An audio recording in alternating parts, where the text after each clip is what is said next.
Direct from the Olympic City, Sydney, Australia, the crowning of the first WWA World Champion in a wrestling extravaganza not seen before on TV.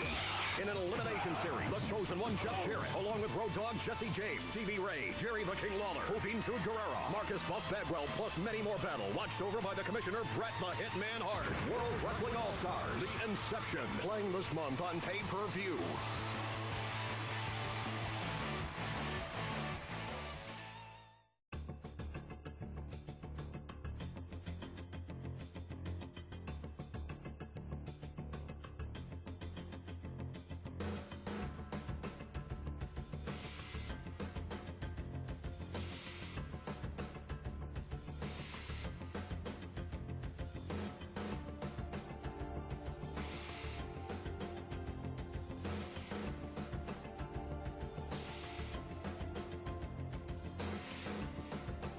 Well, everybody, we're back here for another journey into the Squared Circle Time Machine. I'm Greg with Dane. Now, folks, before we start this episode, I need to make note of something. I know we said we were going to do WrestleMania 9 at the end of the last episode. Well, something happened because Peacock decided that they were going to release, for WrestleMania this year being in Vegas, a documentary about WrestleMania 9. So to capitalize on that, we decided to release it in our next taping. So we're going to do, after this, we're going to do WrestleMania 9 next week and then put it out for you guys. So that will be that. We'll have it in time for this year's WrestleMania in Vegas. But Dane, I'm very excited about that documentary about WrestleMania 9. Oh, yeah, I'm excited too, because who knows what other little factoids we can have. Because I remember, I think when they had the history of WrestleMania documentary there years ago, I remember they had shown footage of, I think, like Vince practicing Lex Luger's entrance with all the hot ladies with the mirrors. And also, let's see if they'll talk if any of the other couple of little interesting factoids I learned from OSW reviews show on WrestleMania 9. I'm just happy we're going to have some Giant Gonzalez footage. And will that also include his actual handler, Bill Alfonso, as well? Oh, we're going to have plenty of Fonzie in this episode, let me tell you. But yes, a little too much Fonzie. Yeah. But before we get to that, I got to mention, because we got TNA Unbreakable coming up that week in Paradise, Nevada, and the main event for the TNA World. Did they say that there's going to be? I think the world title is actually at Rebellion, but Unbreakable. Oh, but Unbreakable, I think, has got the tournaments. They're bringing back the international title for TNA, so I think they're having. I think this week they have the triple threat matches. I think it's like Sami Callihan against Mance Warner versus, I think, Zachary Wentz. And I forget what the other two matches are, but I think those two matches are happening at Unbreakable. Okay, so the next week is going to be the pay-per-view. So the week after Unbreakable is going to be Rebellion. So let me get into the match I thought I was going to be talking about.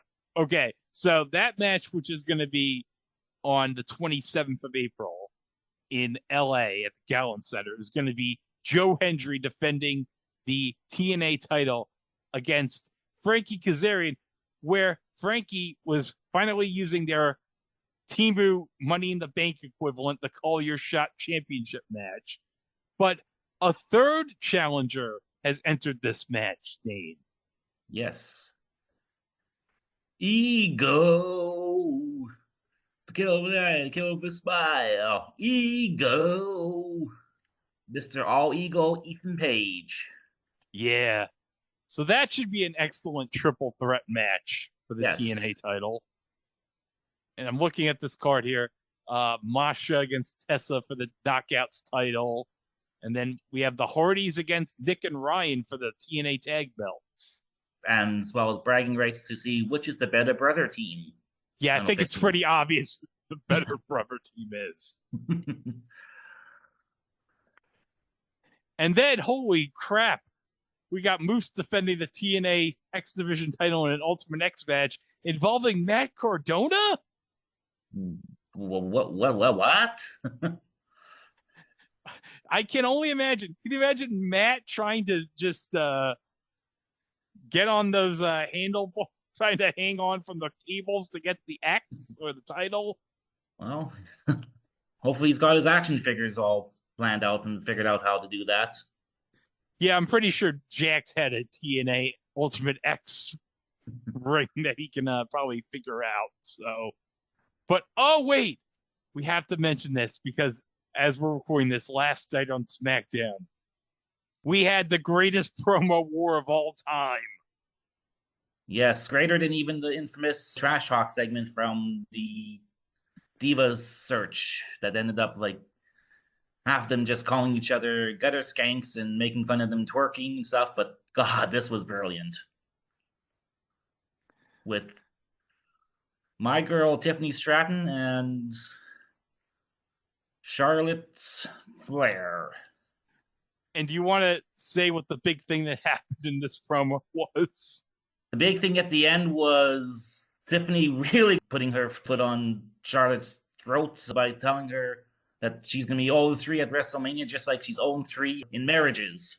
To which I think at that time, Tiffany left the ring, and then Charlotte fired back with, well, ask why Kaiser's in my DMs, referring to Ludwig Kaiser, who people may not know that Ludwig and Tiffany are an item backstage in real life.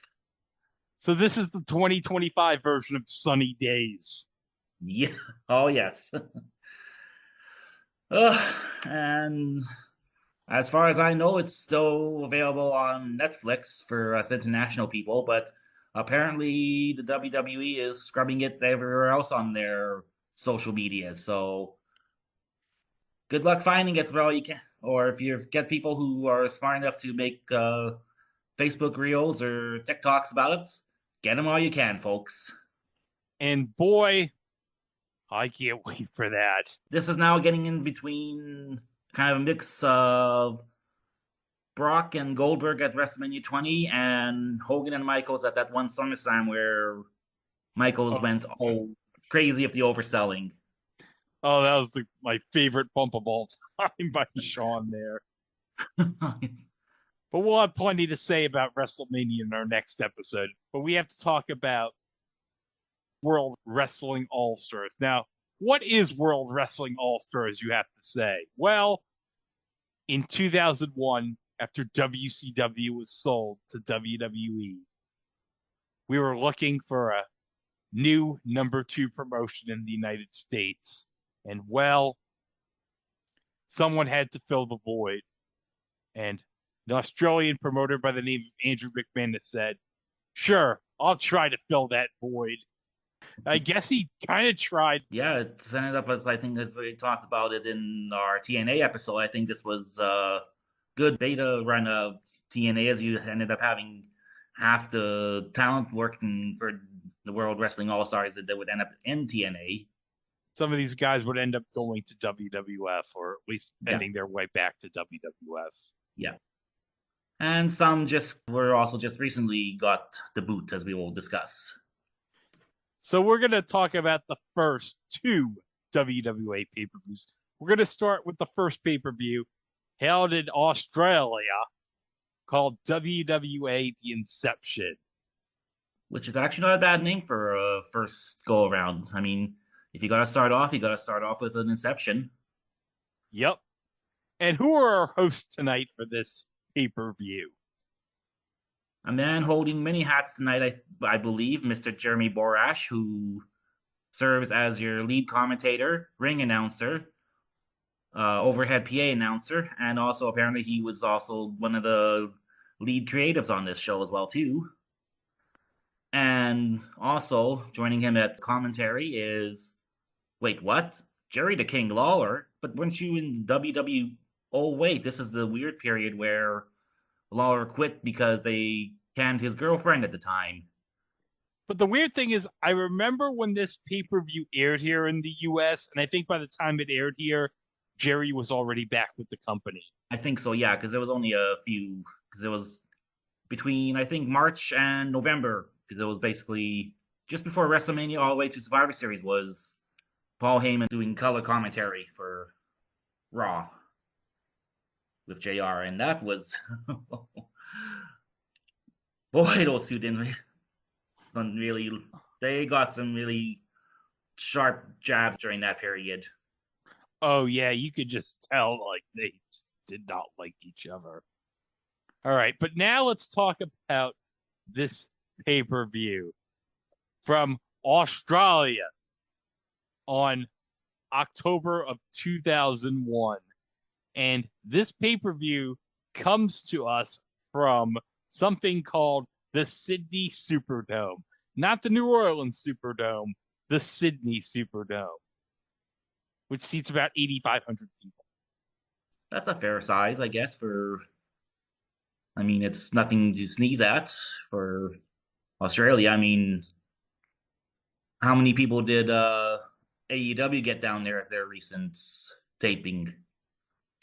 If there was going to be a pay-per-view, but not a pay-per-view, and they had to change venues because seats were not selling as well. Let me look at Wiki. Okay, they drew 13,000. So okay, but still, like for a non-WWF show in Australia with some WWF names, that's not too bad for the 8,500. I guess that's with what they're trying to do here. And also remember, WWF, the last time they were in Australia was 86. They would not go back to Australia for like 16 years, though. They'd be back in Australia for 2002 for the Global Warming Tour. Yeah, which was also believe it or not, that Global Warming Tour was a B-plot to an episode of Captain Kim. Wow. Why didn't we find out that when we were doing the Kath and Kim US episode on It Was a Thing? But also the year before, WCW had done a tour of Australia, and it went real good, except for one part of that tour, which we'll get to in a bit. But also, I think they had in Australia that iGeneration pay-per-view with Rodman. Ooh. Yeah. I remember hearing that like on the news here on Channel 7. I remember Scott Clark, the sports anchor on Channel 7, mentioning Dennis Rodman had a match in Australia with Kurt Hennig. And I'm like, what? Are you sure that wasn't like in international waters where you can also have like Tyson versus Secretariat? Look, Dane, Mike Francesa met Secretariat, okay? I don't know if you know that, but Mike Francesa met Secretariat. Well, good for him. Well, let's get into the start of this pay-per-view where we have Bret Hart, who is the commissioner of the WWA, bringing out the WWA World Championship out. And I got to be honest, Dane, that is one crappy-looking belt. Yes, it's not... Obviously, the money was not spent on belt design in this promotion. Looks like some rejected boxing belt. Yeah. But I think Bret goes on about him being stuck in Australia during 9/11. Yeah, that whole...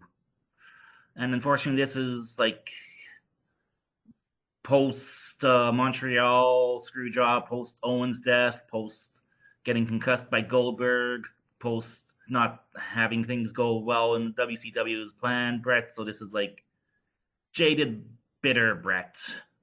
Even in his autobiography, you can tell when the tone changes, like from, oh, I'm having such fun, and I got Stu calling me from on the tour, WWF calling me to come and save Calgary because Bruce is booking shit finishes, to what we got now here in 2001, Bret. So I think, wasn't it this time Helen was like nearing the end, I think, too?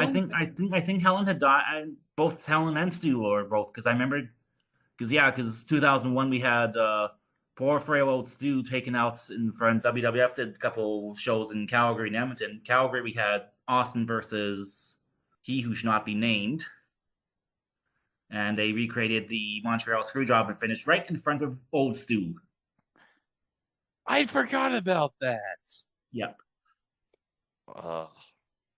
then I was there for the next night in Edmonton for tapings for the night of the 10 straight German suplexes that he who should not be named did on Austin, and with all of us counting along. I don't think you have any regrets in life, but that could be one regret in life, Dane. Yes. But I like the fact that he's just crapping on everybody. Yeah, he's crapping on everybody. He's crapping on, and even as we mentioned in the Bob Backlund episode, this is where he kind of tries to make some weird correlation that because he never lost, he never was beaten in the WWF for his title, and then he never really lost the WCW title. So now somehow those titles now transfer over to this one somehow. So if you win the WWA title, you get the lineage of the WWF title, I guess. That's quite the stretch. So the championship is going to be held in a tournament, but it's not just any tournament, Dane. It's something called a 7 Deadly Sins tournament. Because Bret is a very sinful person, I guess. I don't know. Well, there's 7 matches, so that's 7 Deadly Sins. Yes. So our opening match is going to be a ladder match between Juventud Guerrera and Psychosis. But it's not just going to be part of the tournament, Dean. It's also going to be for the Cruiserweight Championship in this promotion. Basically, you can have someone, you could have had the winner of this go on into the rest of the tournament and come out as a double champion. Yeah, they could have tried to done what Roddy did in 92, trying to go for the Intercontinental and the World title in the WWF. Yes. But hey, Juventud gets on the mic, and he talks about the last time he was in Australia. You know what happened the last time he was in Australia, Dave? I believe it's something to do with being in an altered state of mind. Yeah. He got fired from WCW. That's a shame. Also, he's calling himself like the Juice, and he's talking like The Rock. That was a brain idea from Russo WCW, I think. So why he's still carrying it over to here is beyond me. Because like he stopped that stuff too. Like once him and Super Crazy and Psychosis made their way over as the Mexicools. So let's get into this match. And thankfully, Scott has reviews for these 2 shows from back in the day. So let me read his review of the ladder match. My God, Sai is even uglier without his long hair. The Juice wears a mask to the ring, presumably to hide from any narcotics agents in the front row. This is a ladder match. Borash makes veiled references to Hoovie's last trip to Australia where he was arrested, but doesn't get into it. Hoovie gets a tornado DDT quickly, and as Sai bails. The ending is quite choppy here. Hoovie drops the ladder on him, and they head back in. Hoovie spears him in the face with the ladder, then cabulates it up into his jaw. Psychosis plays as Hoovie puts the ladder in the corner. He gets hot-shotted into the ladder, however, and Sai sets it up in the corner and puts Hoovie on the top rope and guillotines him off the top of the ladder. Cool spot. He moves to the middle and climbs, but Hoovie drop kicks him off and climbs himself. He changes his mind and lays in the boots to Psychosis instead and grabs another ladder from the outside. Psychosis baseball slides it into him and drops it on him back in the ring. A ladder gets set up in the corner, but the crushing force of irony interjects itself as Psychosis gets whipped into his very own trap. Hoovie sets up the second ladder in the corner and goes up, trying a body press that misses by a mile after it looked like he slipped off the ladder. Both guys climb in the center, and Hoovie literally falls him in 2 with a power bomb off the top of the ladder. He goes up and kills him with a 450 that's basically a formality, and then grabs the belt at 8:03. Not much between spots, but the ones there were provided sick fun for all. 2 3/4 stars. Yeah, it was a fun little opener, spot fest. They had better matches in WCW, but for being a few years older and maybe a little bit not necessarily wiser, but like I said, decent opener, decent spot fest. Meanwhile, we have an arriving Nathan Jones coming out in a backstage vignette, snubbing Lenny and Lodi. The front row, Nathan Jones. I don't even know what that means. You got me. Maybe he's a big fan of the movie Major League. Maybe. Meanwhile, Disco says that he's been mobbed like all over Australia. And I'm like, my ass has been mobbed all over Australia, Disco. Maybe Bill Dane, the evil architect, and the Invisible Man, and the Martian invasion force finally caught up to him and asked him why they never got their payday on WCW TV. Now let's get to our second match of the tournament, a dog collar match between Konnan and the Road Dogg, which is hilarious because Konnan is K-Dog, and of course we got the Road Dogg. So it's dog against dog. Not since Junkyard Dog versus the British Bulldogs has a dog match meant so much. So here's Scott's review. Apparently, the WWF got the rights to the double letters in the WCW sale. James and Konnan do their spiels before the match as Jerry McDevitt runs through his phone. Seriously, the WWF will sue their asses off if they keep doing that shit. Dog starts getting funky right away, but K-Dog nails him with a Mexican heavyweight title belt and tosses him. Yeah, Konnan has a fake championship belt. Is that the same one that he used to parade around in WCW too when he was claiming to be some kind of Mexican champion as well too? Yeah, probably. I guess technically he never lost that belt. Yeah. He hip tosses him back in and gets the rolling clothesline, then starts touching corners. James goes low and Konnan follows in suit. They slug it out, won by James, but Konnan blindsides him and pulls what appears to be a length of Polish sausage out of his pants. And I don't just mean that in the flattering way either. He waffles James with whatever it is and gets a carpet muncher. He goes up, but the meat product fails to connect, and Dog comes back and hog ties Konnan. He touches all four to win at 342, all punching, but they at least know when to make comebacks, how to work the crowd and stuff. 1 star. I've certainly seen worse. Ugh. Yeah, the mic work at the beginning was just like really weird. Like Road Dogg tries to do his usual shticks, and then Konnan like jacks the mic and then basically makes fun of him being fired from the WWF at that time, because this is one of those periods of time when Road Doggy Dog, he got busted for, I guess, too much of the liking the wacky tobacco. Now, our third match of this show is a hardcore match between Norman Smiley and Devon Storm. Dangerous Devon Storm. And probably from, as you mentioned in there, like probably not a new favorite's place of origin, the other side of sanity or whatever. Oh, the other side of sanity he was being built from. I'm wondering, is that near the outer reaches of your mind where Damien Demento lived? Probably, and they're probably also both located on Planet Stasiak. And Norman, God, his WCW run was so epic. Yes, it was, because we were talking one day there about Stacy Keibler there, and I think I showed the match there. Yeah, on the WCW channel on YouTube, they had Uncensored 2000, and Stacy Keibler was commenting on a match, and it involved Norman Smiley teaming with, of all freaking people, the Demon. I'm wondering if it was built as a special main event by Tony. Hopefully. Or did Kiss finally give up that whole thing by that time?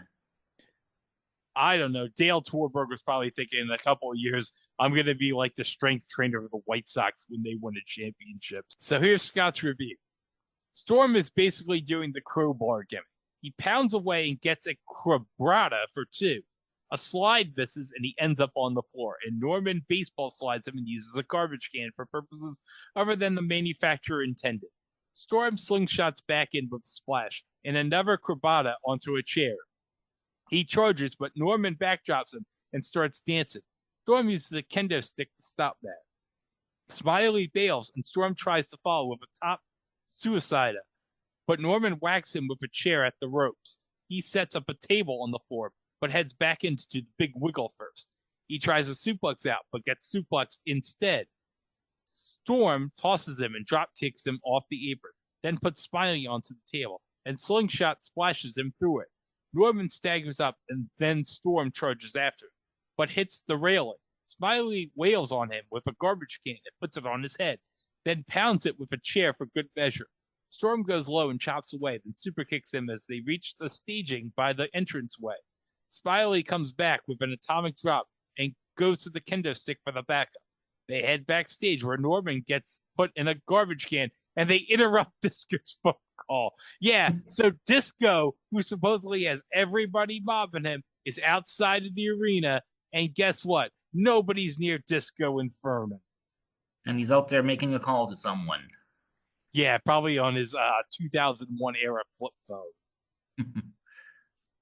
Back to the staging area, more kendo stickery follows. Storm dumps a piece of railing on Smiley, then sets up a pair of tables on the stage. Norman gets put on top, and Storm climbs the WWA Tron and splashes him through both tables, hurting himself in the process.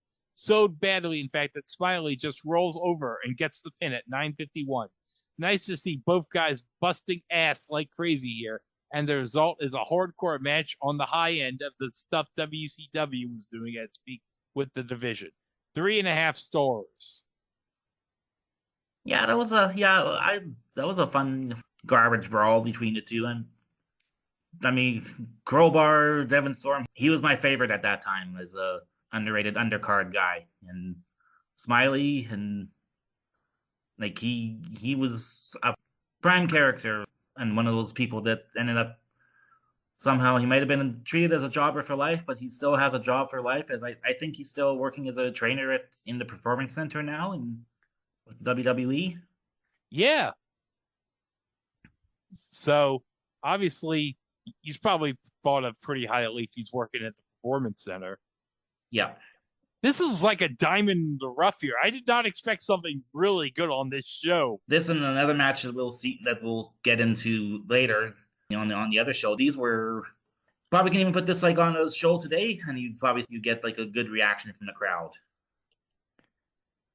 Okay, so we're backstage with Disco. He wanted a pair of suits. 2 suits. 2 suits. But you know what the people gave him? Yes, they gave him some knockoff Timu bananas and pajamas because they thought he said fruits.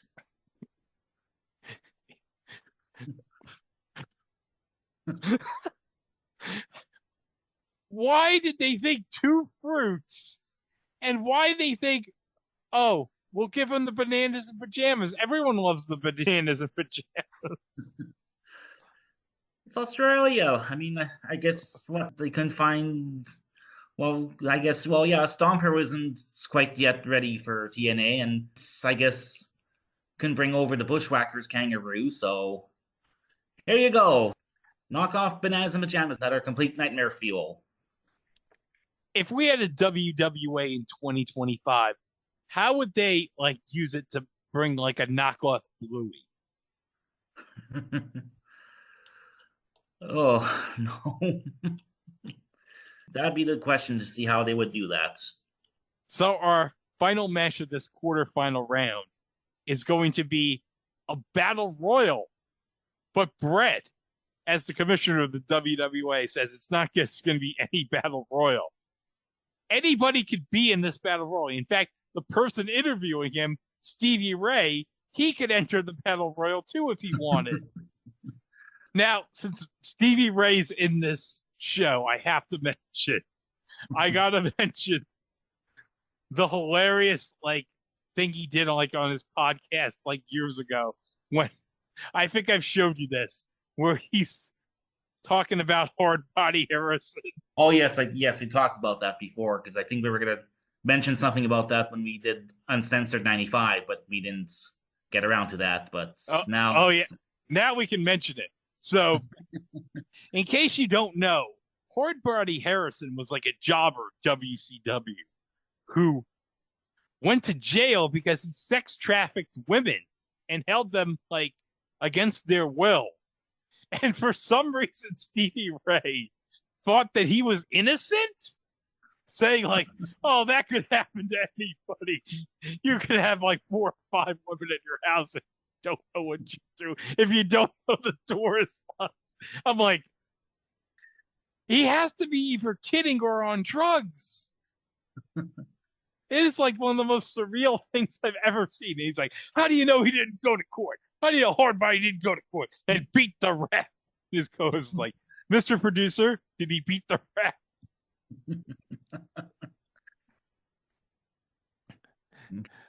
And just before we get into this, I found they showed the graphic with the breakdown of the tournament. So we had Hoovy and Psychosis there, and then we had Road Dogg and K Dog, and then the next round it's Question Mark versus Road Dogg. Below that, then we have Battle Royal, and which on top of the Battle Royal was Jeff Jarrett versus the front row. So it makes it seem like, is Jeff Jarrett gonna like fight the fans in the front row? Which is kind of like even foreshadowing, I think, wasn't it in TNA where the fans' revenge, where it was like the entire front row of the fan had like belts and whips and whatever, and acted as the lumberjack. This is kind of like towards the end of Jarrett's reign of terror there. Yeah, something like that. Yeah. I stand corrected. That Norman match wasn't part of the tournament. Actually, the third quarterfinal match. Thank you for letting me know, Dane. Okay, so let me get to the Scott review of the Battle Royal. We have Buff Bagwell and Disco to start, and they beat on each other. Stevie Ray takes both on, and then Storm and Smiley fight back out to the ring and continue in there. The King decides to join in the fun and drags Borash with him. This is different from a Royal Rumble. Like, if you want to come into this Battle Royal, you can just do so whenever you want. Yep. Okay. Stevie quickly dumps Borash after a comedy spot. The refs come in and try their luck, as does a cameraman. Oh! So, yeah, Slick Johnson, whoever the other ref is, they're like, we want to get into this match, too. Ugh, Slick Johnson. Probably the only person that makes Aubrey Edwards look subtle and competent by comparison. Yeah, he did a lot of work on this show, but you know what? Unlike the show we covered last time, he doesn't referee every damn match on this show, unlike referee Gary Ewing on the last show. Yeah. Disco dumps Storm, so he comes over to the table and takes over on commentary, doing a better job than either Lawler or Borash. Yeah, I was surprised. Yeah. Devin Storm was awesome in this. Yeah, that was something as well, too, back from dying days WCW, that Devin Storm would all of a sudden do commentary and doing like a Gordon Soley impersonation. Talking about greetings from the Sunshine State and pronouncing suplexes a suplex and doing that little ha-ha laugh. The interviewer chick comes in and tries her luck and gets into a cat fight with Jerry Lawler before eliminating herself. Lawler seems on the verge of tears. The refs get tossed, leaving Stevie Ray to face Smiley, Disco, Buff, and King. They confer and decide to charge Stevie, but then Disco, like an idiot, remains the only one to actually go through with it, and he gets clocked by Stevie. The Bananas of Doom join us as Stevie gets dumped. King wiggles on Norman, but Buff dumps them both. He DDTs Disco, but Disco comes back with the finisher of the next century, the Village People's Elbow. That is just unspeakably stupid and hilarious at the same time. The Banana Mercenaries betray him, however, dumping him to give Buff the win at 6:24. Battle Royal sucked, but I laughed my ass off here, so as comic relief, it did the job intended. The stipulation was pretty clever, too. And doesn't, when Buff win the match, like, Devin Storm, he, like, hits the bell so damn hard? I think so, yeah. That was hilarious. Now, our final quarterfinal match is going to be a guitar on a pole match between Jeff Jarrett and the front row, Nathan Jones. With Roe, I'm assuming no relation to Andrew McManus as his corner man. Let me wiki Rove McManus here. Rove McManus, an Australian triple gold Loogie award-winning comedian, television and radio presenter, producer, and media personality. whatever the hell that is. I think he's basically the Australian Regis Philbin, I think. Yeah, that's what I gather too.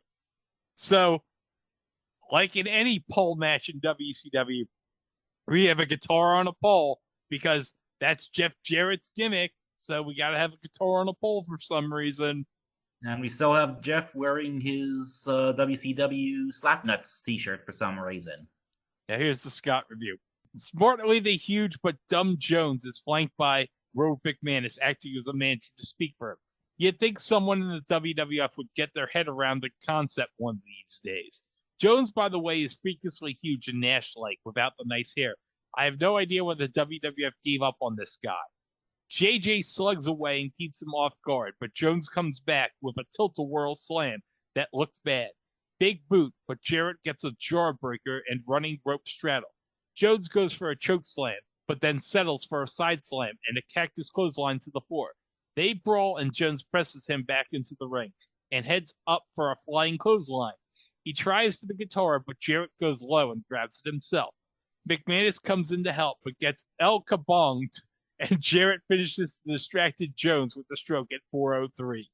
Okay, now I see why they gave up on Jones. Jarrett was his usual smooth self here, 3/4 of a star. Did Scott not remember the brief return of Nathan Jones to the WWE? And he was supposed to have been Taker's partner at WrestleMania 19 against Big Show and A-Train. And that ended up just being a handicap match anyways, and Jones just came in to do a bicycle kick, and that was it. I should note that Lawler and Borash, their commentary for some reasons over the PA.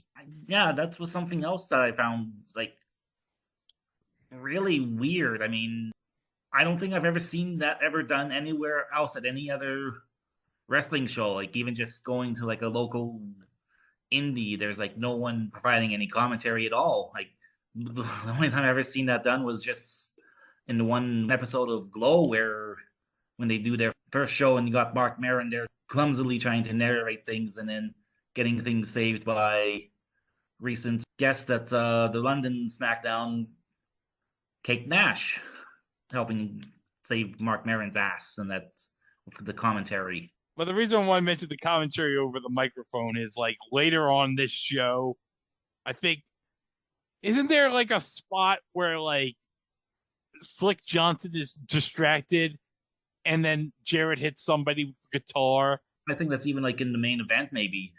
Yeah, and it's said over the PA, and dipshit Slick Johnson is trying to pretend like he doesn't know what happened, even though it's spoken over the freaking PA. Talk about killing the business. They can't all be the Hebner twins or Tim White or even modern day good old little H, Charles Robinson, who seems to be ageless. Unfortunately, Hoovy cannot participate in the semifinal match. Who comes in to replace Hoovy but Lenny and Lodi? Blood?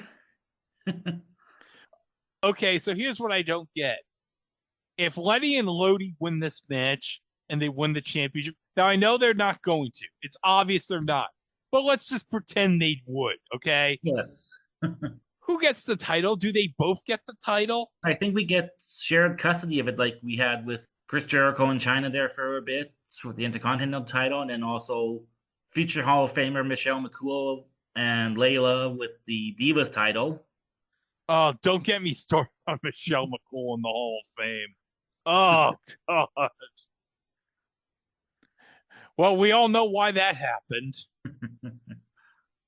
Yeah, now we got the Road Dogg against West Hollywood Blondes, so here's Scott's review. James holds them both off, and they do the Lenny falls on Lodi out of the corner spot, but Lenny comes back for a prancing leg drop for 2.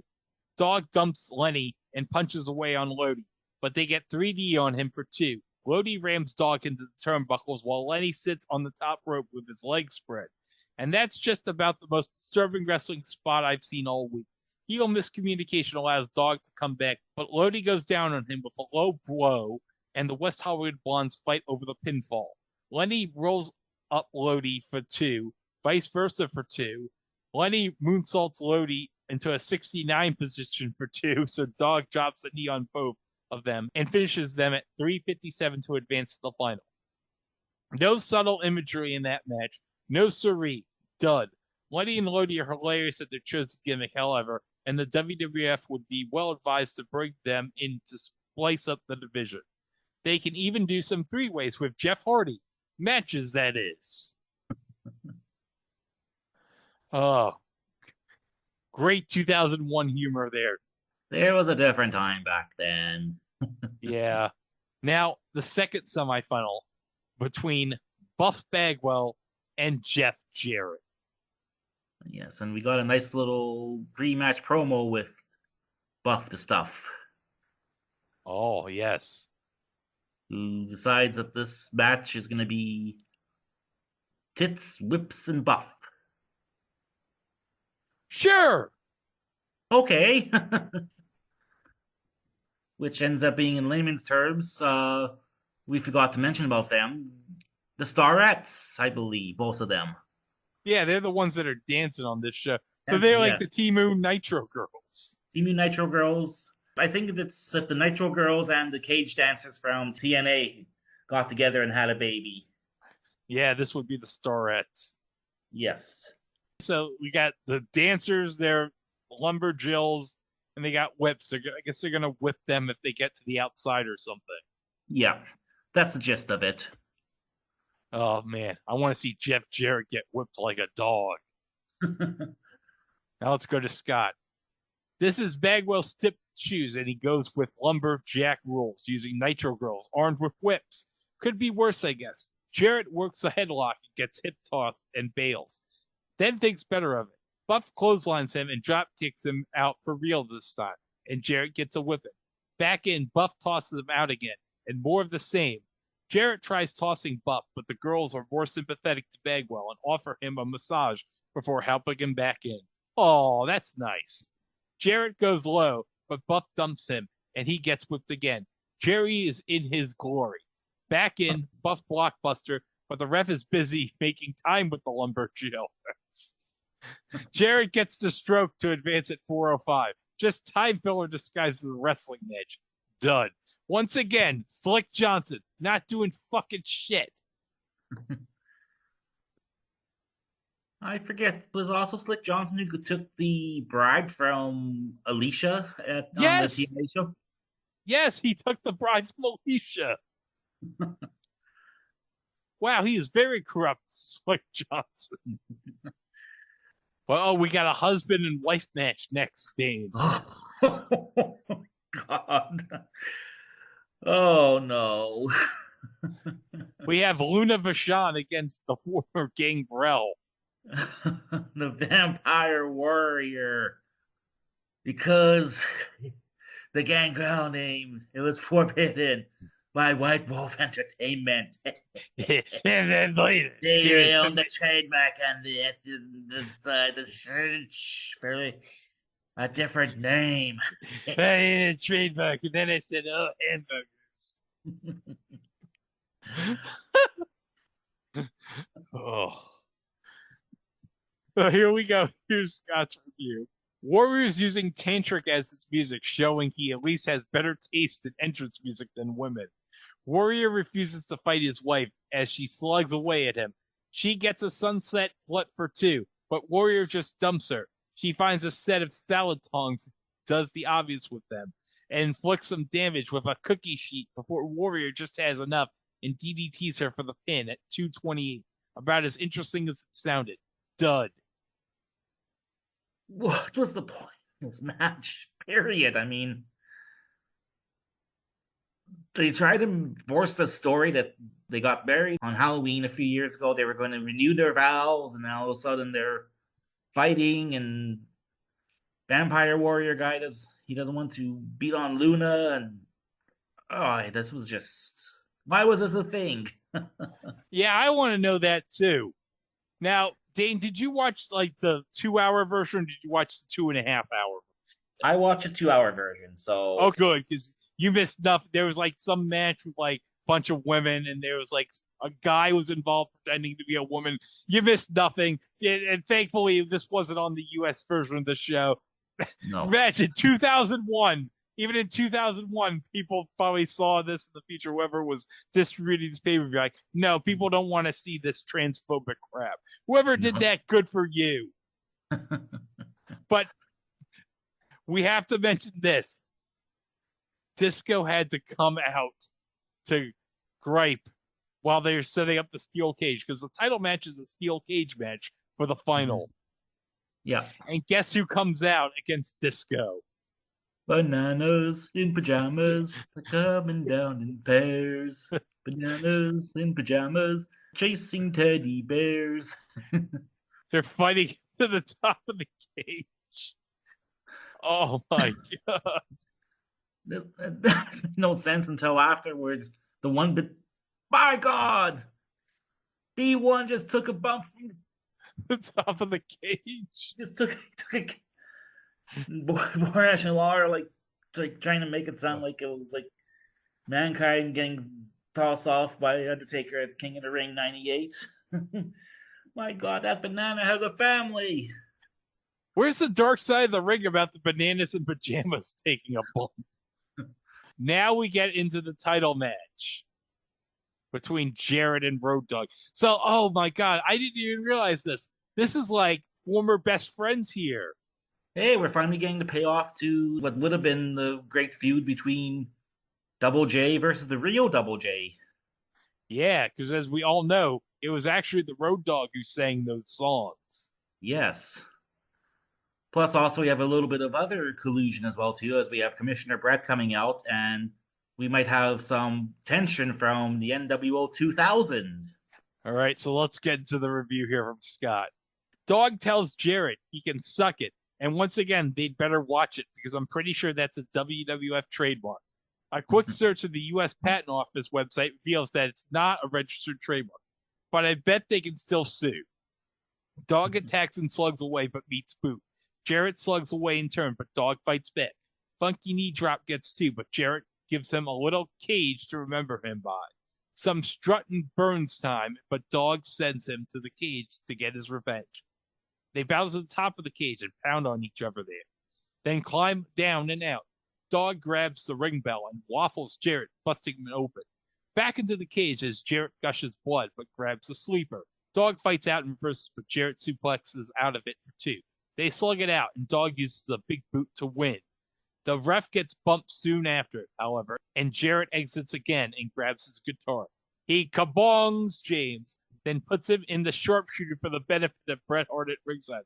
But Bret won't ring the bell. Ring the fucking bell. Yes, because Jeff has him in the sharpshooter. The timekeeper's going to ring the bell, and Bret's like, nope. No. Not happened on my watch, brother. Now we have Road Dogg, who decides to make a comeback, and he gets Jarrett in the sharpshooter, and Bret still refuses to. It's like no one's using my move but me. Well, according to Scott, this is no good for either guy.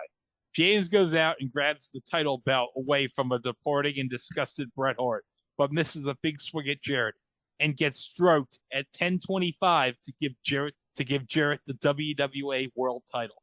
Montreal obsessed booking aside, this was a solid effort for both guys and a terrific blade job from Jarrett. 3 stars. They didn't really specify, like, even the cage itself wouldn't. Usually they specify, like, if it's an escape or pin, because you had them both getting out of the cage earlier and fighting, so match over? I don't know. Yeah, they really did a bad job clarifying there. Yeah. But I got to be honest, Scott really enjoyed this pay-per-view. And I got to say, I enjoyed this pay-per-view too. I did too, for the most parts. I mean, like I said, Hoovy and Psychosis, I mean, they probably had better matches in WCW, but it was a fun spot fest. Devon Storm and Norman Smiley, that was, again, I think another good spots fest that was reminiscent of one of the few highlights of latter-day WCW. The Battle Royal was comical, at least was good. The Black Wedding match, whatever, between Luna and Vampire Warrior, we can just F right off. Kind of like what Scott said there, it's the Montreal Redux, I guess, finish. Notwithstanding, it was a fairly good main event. And of course, you get the knockoff Bananas in Pajamas. Yes, you get. Yeah, I would say I like this way better than the first TNA pay-per-view. I would almost say the same thing. Like it's kind of like a weird hybrid of probably what we could have gotten out of had maybe if Eric Bischoff was successful with getting his ducks in a row there with Fusient Entertainment to buy WCW off from Turner before Vince basically pulled the old Monty Birds buying the plant back from the German consortium. Well, that does it for the Inception. But we'll come right back with Revolution, right after this quick commercial break. And we'll come right back. After these messages, we'll be right back. The road to being a legend is a path of pain, of power and strength, of courage and determination, of desire and destiny.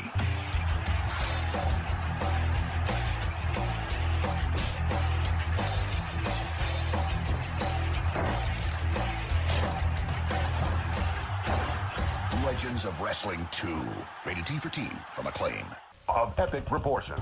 Which co-owner will have the upper hand? You will never make fun of me or get my face ever again. In order to be the man, you have to beat the man. And what role will Triple H play after his long-awaited return? I am the game, and you can bet your back. This game is not over. Don't miss the last Raw before the Rumble. Tomorrow at 9, 8 Central on the new TNN. If you build it, they will come. If you build it, they will come.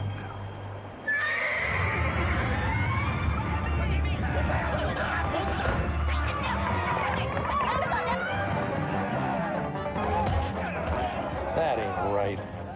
30 men. One match. WWF Royal Rumble, January 20th. Presented live by Final Fantasy X. Normally, 1-800-CALL-ATT for collect calls uses Carrot Top as their spokesman. It's free for you and cheap for them. But for the 1-800-CALL-ATT WrestleMania sweepstakes, they bring in Kurt Angle, a real superstar. Oh, it's true. Just dial down the center with 1-800-CALL-ATT for a chance to enter to win. The more you call, the more chances you have to win. So if you want to go to WrestleMania, listen to your favorite WWF superstar and use 1-800-CALL-ATT. Will that be all, Mr. Austin? What? All right, boys, what do you got?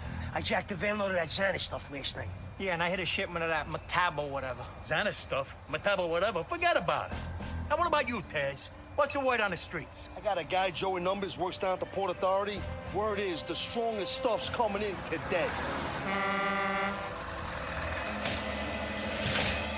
Now you're talking. Stacker 2. It's the world's strongest fat burner. Capiche? Promotional consideration paid for by the following. The War of the Machines continues in Terminator 2. Judgment Day for Nintendo and Game Boy. Based on the Schwarzenegger mega hit, Save the World from Judgment Day from LJN. In The Bard's Tale, music becomes magic as you lead 6 characters to battle monsters and wizards. New for the NES from FCI, not just kids. Stork Chocolate Reason. If you like chocolate, then you'll love Reason. Extra chewy chocolate caramels covered with a rich chocolate coating.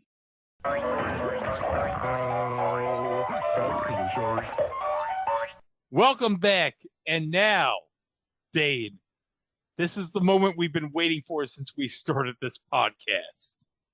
And the moment I waited for after we talked last time. All right, here we go. This has to be heard to be believed.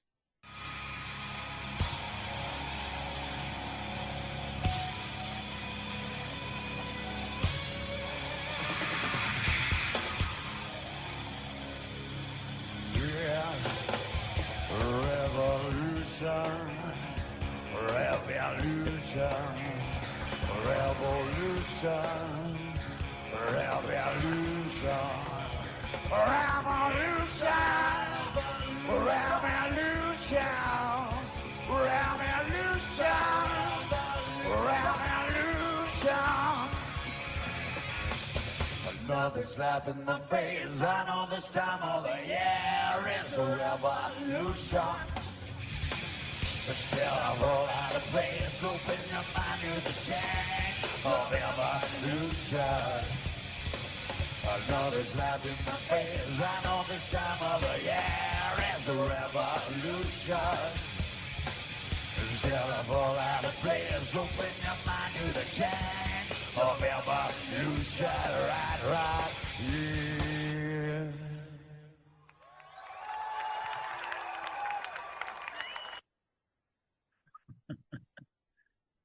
Revolution.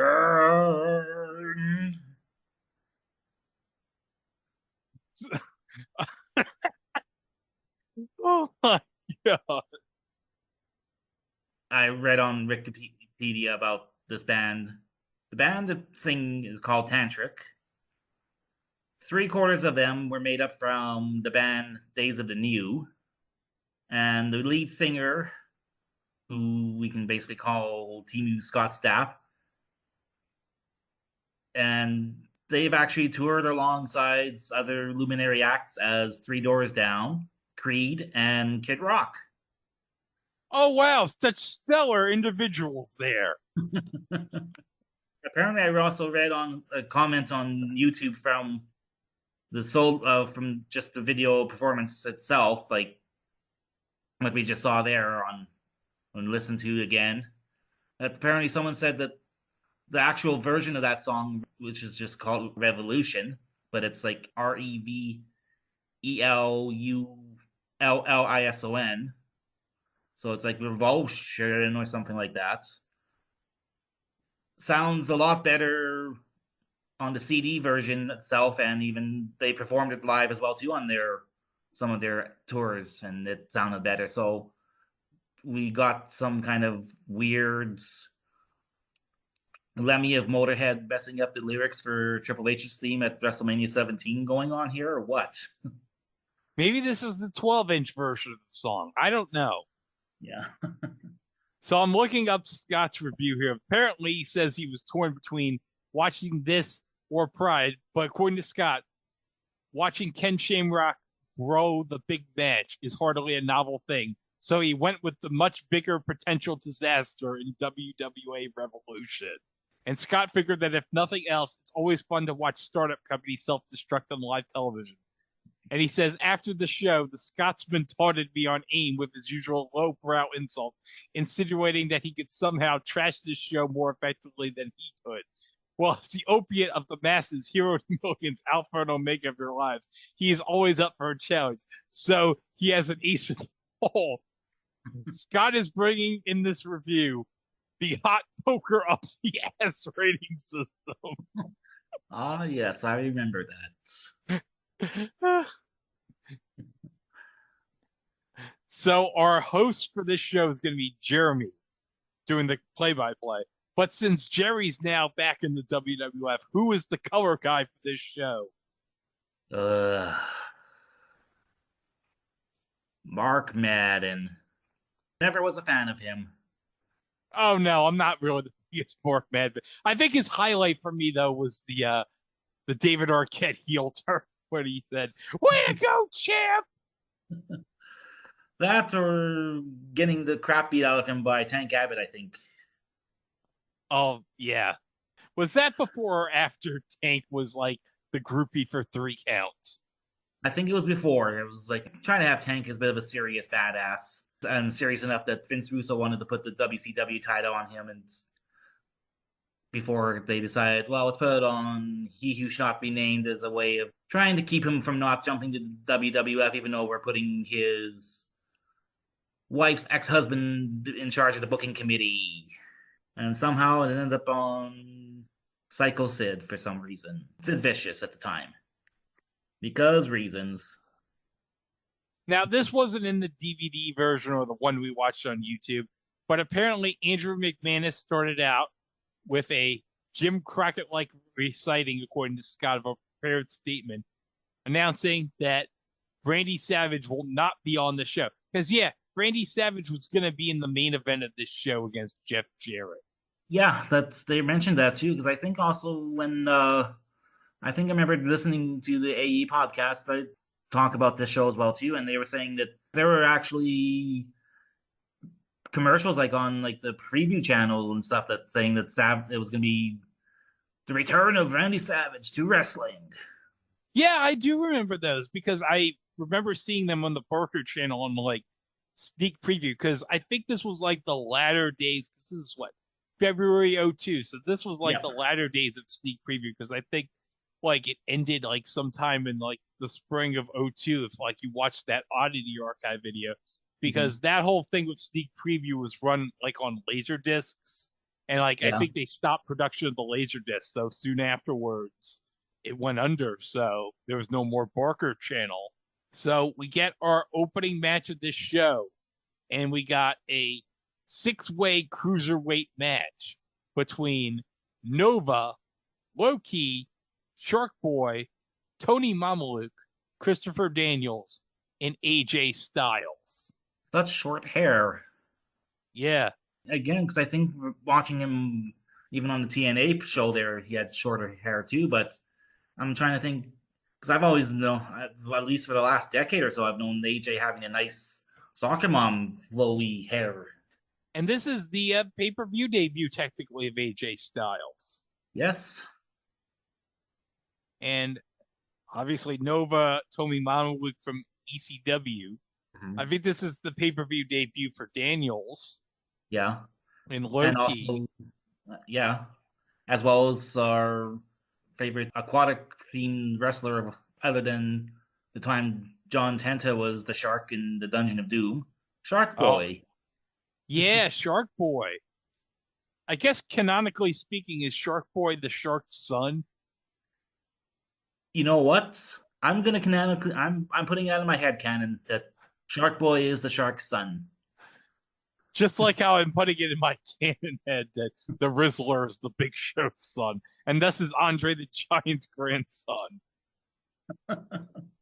Oh, so this is like a 6-way match. So it's like, I think pinfalls, apparently, according to Jeremy, are the only thing that counts. So there's no disqualifications that count, which I think Mark says on commentary is kind of stupid.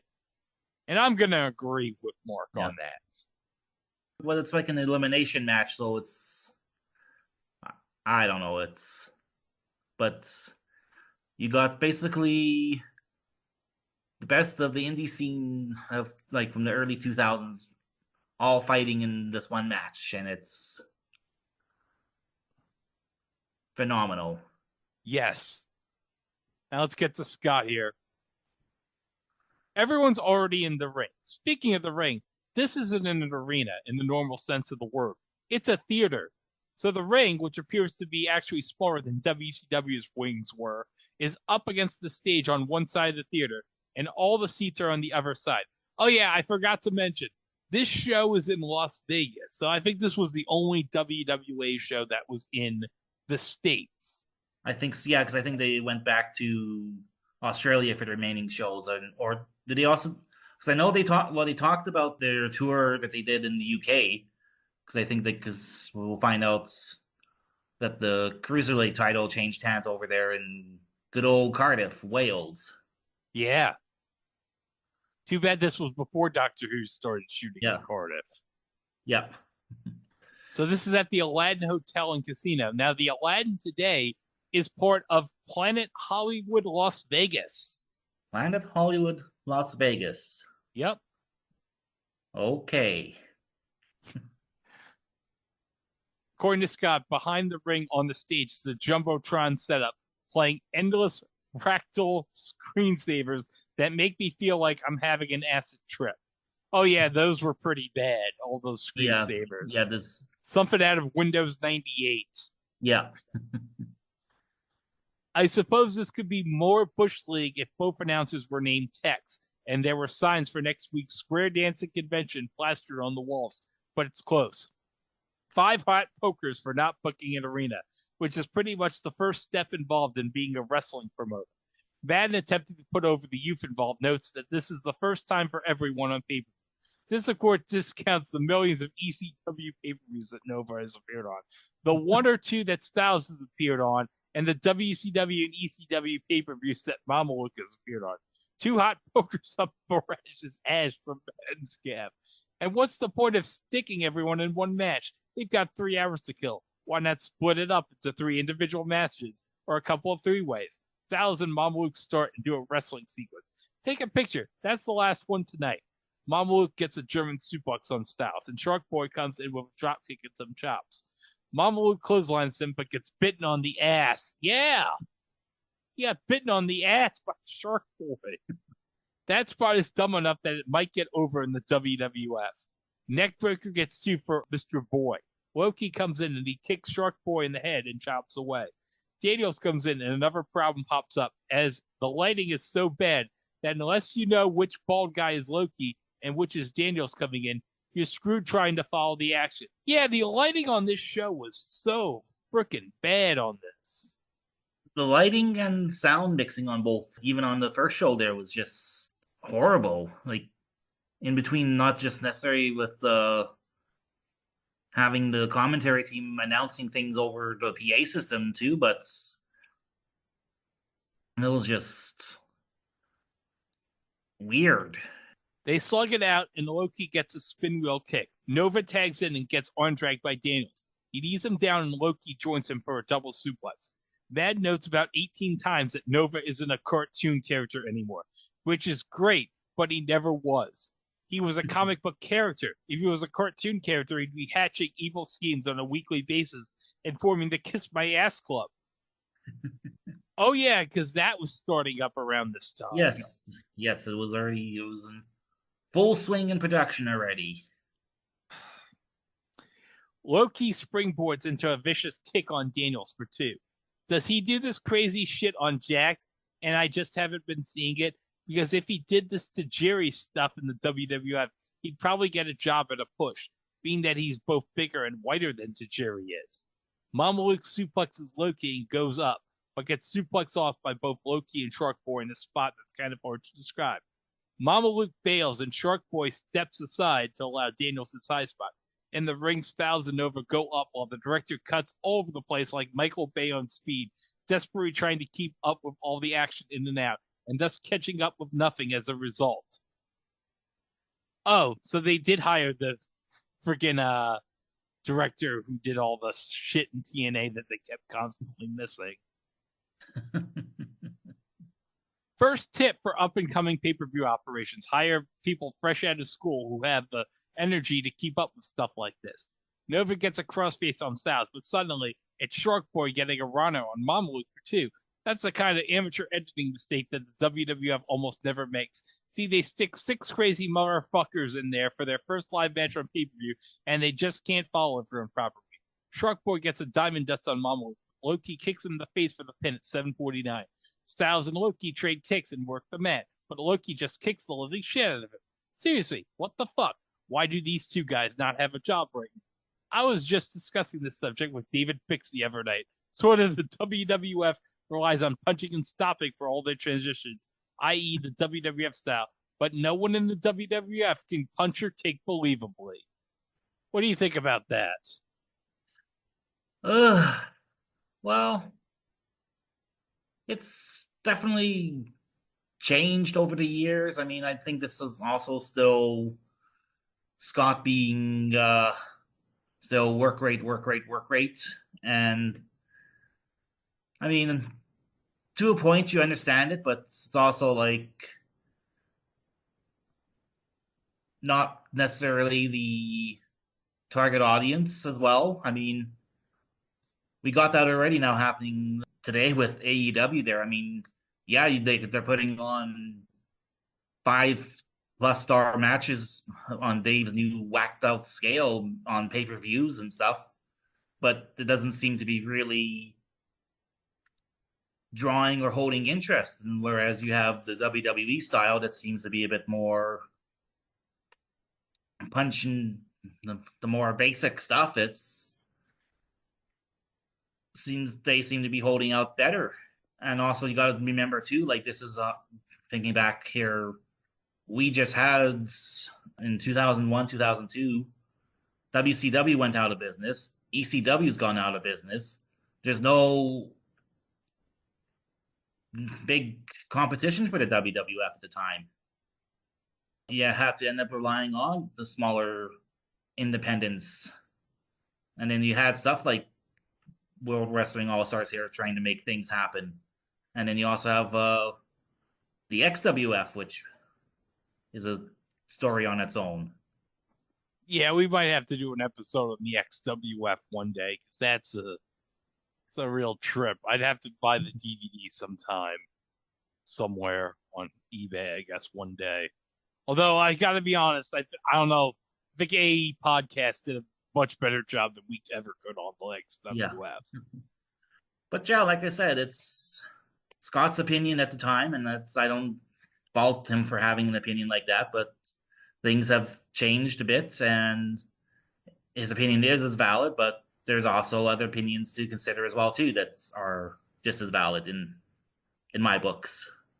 Now let's go to the match. I'm gonna disregard some stuff that's not really relevant, because this review by Scott's like about the length of War and Peace as it already is. Loki and Styles collide and tag out, giving us Daniels versus Mamalu. Mamalu gets a Northern Lights suplex for 2. Daniels goes up but gets caught in the Tree of Woe, and Mamalu suplex him for 2. Daniels gets a spinning pedigree, and Styles finishes Mamalu with a modified pancake. DDP's face-first pile driver variant for the pin at 11:27. Nova comes in and pounds Styles with help from Daniels. Loki tags in and pounds Daniels with kicks. Daniels gets an electric chair drop, and Nova drops an elbow for 2. Nova goes up but gets crotched, and Loki turns his plate into a weird submission move. He then follows Nova down with a corkscrew splash that hits Daniels for 2. I didn't see where Daniels even came from. Daniels and Loki bail, and Daniels gets a Quibata. Styles finishes with the shooting star press. Nova goes up, but Loki follows him up, only to have Daniels suddenly pop back in and rock bottom Loki off the top for the pin at 15:23. Nova dropkicks Styles but gets elbowed. Daniels gets neck breaker for 2. Daniels chokeslam Styles and a moonsault gets 2. Dragon Sleeper, but Nova comes in and applies his own submission move while Daniels is doing it. Cool 3-ray sunset flip gets 2. Styles and Nova head up, but Nova goes down, and Daniels takes his place only to get splattered with that pancake move up the top for the pin at 18:14. So that leaves Nova and Styles, an odd choice. Nova gets 2 quickie near falls and a flatliner for 2. Styles gets a German suplex and a front suplex for 2. Styles goes up, and Nova falls with a superplex for the pin at 19:41. The finish was somewhat unspectacular compared to the rest, and as a whole, the match was filled with crazy shit that looked neat once, but would probably get dull week in and week out on Raw. Hell, just look at Nova. A lot of the match was dead weight, but Styles and Loki looked like $1 million and probably earned themselves a job if anyone from the WWF was watching, which they probably were, since this played like a 20-minute tryout for everyone. I still don't get the big deal with Daniels. Shark Boy was neat, but I didn't see enough of him to tell exactly how good he is. That gimmick just can't be enough to work, though. Mamalu should either find another career or put on 100 pounds if he wants to be anything but crippled. Nova is Nova. As a spot fest, I enjoyed it, although on a show populated by curtain jerkers, this probably warranted better placement. 3.5 stars will let Disco pucker up and cool off Borash's Never regions with 3 kisses. This would give us a good idea of what the TNA X Division would end up becoming. And you know what? This was a better first match than the first TNA match, to be honest. Yeah. It could have been broken up, like Scott suggested, like into 3 separate matches with 1-on-1 or like a 2 triple threat matches. Possibly, but it was a good showcase for all 6 men. They all got in their spots. Commissioner Bret Hart. Oh, Bret. Now, do you want to take this promo away? Do you want to mention what he brings up in this promo? Oh, he brings up again how he's grateful for the fans in the United States, even though he was apparently stuck in Australia the day the World Trade Centers got bombed, and he's not really anti-American because his mom, Helen, is American. He's got American citizenship passport. He likes his fans in the United States. But you Americans lost to the superior Canadian hockey team at the Olympics. So, neener. Yeah, because this pay-per-view aired the final day of the Salt Lake Olympics, and earlier that day was the gold medal game. And if I remember correctly, didn't that game go into overtime? I believe it did. Let me look up the 2002 gold medal game. Either that one, because also I know, because even the women's hockey was also Canada versus the U.S., and I believe the ladies also won that one for Canada. 5-2. I'm sorry. I'm thinking of the Crosby Olympics. Okay. That might be the one I'm thinking of. But you know what? Give Bret a lot of credit. He got the crowd back on his side by saying he wants everyone to kick Osama bin Laden's ass. Well, Bret, you got to wait another 9 years for that. But trust me. And I think it still remains one of my favorite things. I think it was off camera that John Cena announced to the crowd that we have captured and put to the end of permanent ending of Osama bin Laden. Yeah, I think that's the greatest death announcement ever. Like him and The Rock, because I remember The Rock broke that over social media first, as made famous on the newsroom. Later that night, Cena just comes to the crowd. I think right after it just was announced on the news, and says to the crowd, "Yeah, bin Laden's dead." Now where were we again? Oh yeah, this show. Oh yeah, this show. So Bret's out. He's announced it. He's putting on, because they couldn't come to terms for Savage, I guess, or whatever. So instead of Savage versus Jarrett in the main event, we got because I guess talks about being a second generation wrestler, and Jarrett being a second generation wrestler, and he likes the second generation people, so he finds no one else better to put in the main event than the former Too Sexy Grandmaster Sexy Brian Christopher. Yeah, okay, you gotta try to build new names, new stars somehow, I guess, but then hold on a second. We got the return on this podcast to Puppet with some other hardcore little person. And who comes out but the former Kwee-Wee acting like the Hulkster. Calling himself the Funkster. Wait, let's go backstage. That's right, brother. Let me tell you something, brother. Puppet and T.O., the Funkster's got a big match coming up on pay-per-view, brother. And the Funkster is going to teach you guys how to wrestle, brother. Because the Funkster, dude, he don't need no trash cans. He don't need no light bulbs. He don't need no kendo sticks, brother. I got the most devastating finish in the business, the big leg drop. And when I drop it, brother, I've dropped 700-pound men with it. I've sold out arenas worldwide, brother. I've hoisted a 700-pound man over my head. It made the earth move, brother. So when the Funkster goes out here tonight, he wants you, Puppet, and you, T.O., to take note of a real wrestler. And don't worry, Puppet. The Funkster is going to teach you how to drop the leg on somebody someday. But I haven't forgot you, T.O. I got a video for you, brother. $49.95. You can watch the Funkster pose the largest arms in the world, brother. And as the Funkster walks out to the arena tonight, brother, what you gonna do, brothers? Kind of shocking what happened to Holland there. Oh, I got you, you wait, little wait a minute. What happened to Alan Funk? What happened to the Alan Funk we knew and loved? Unbelievable.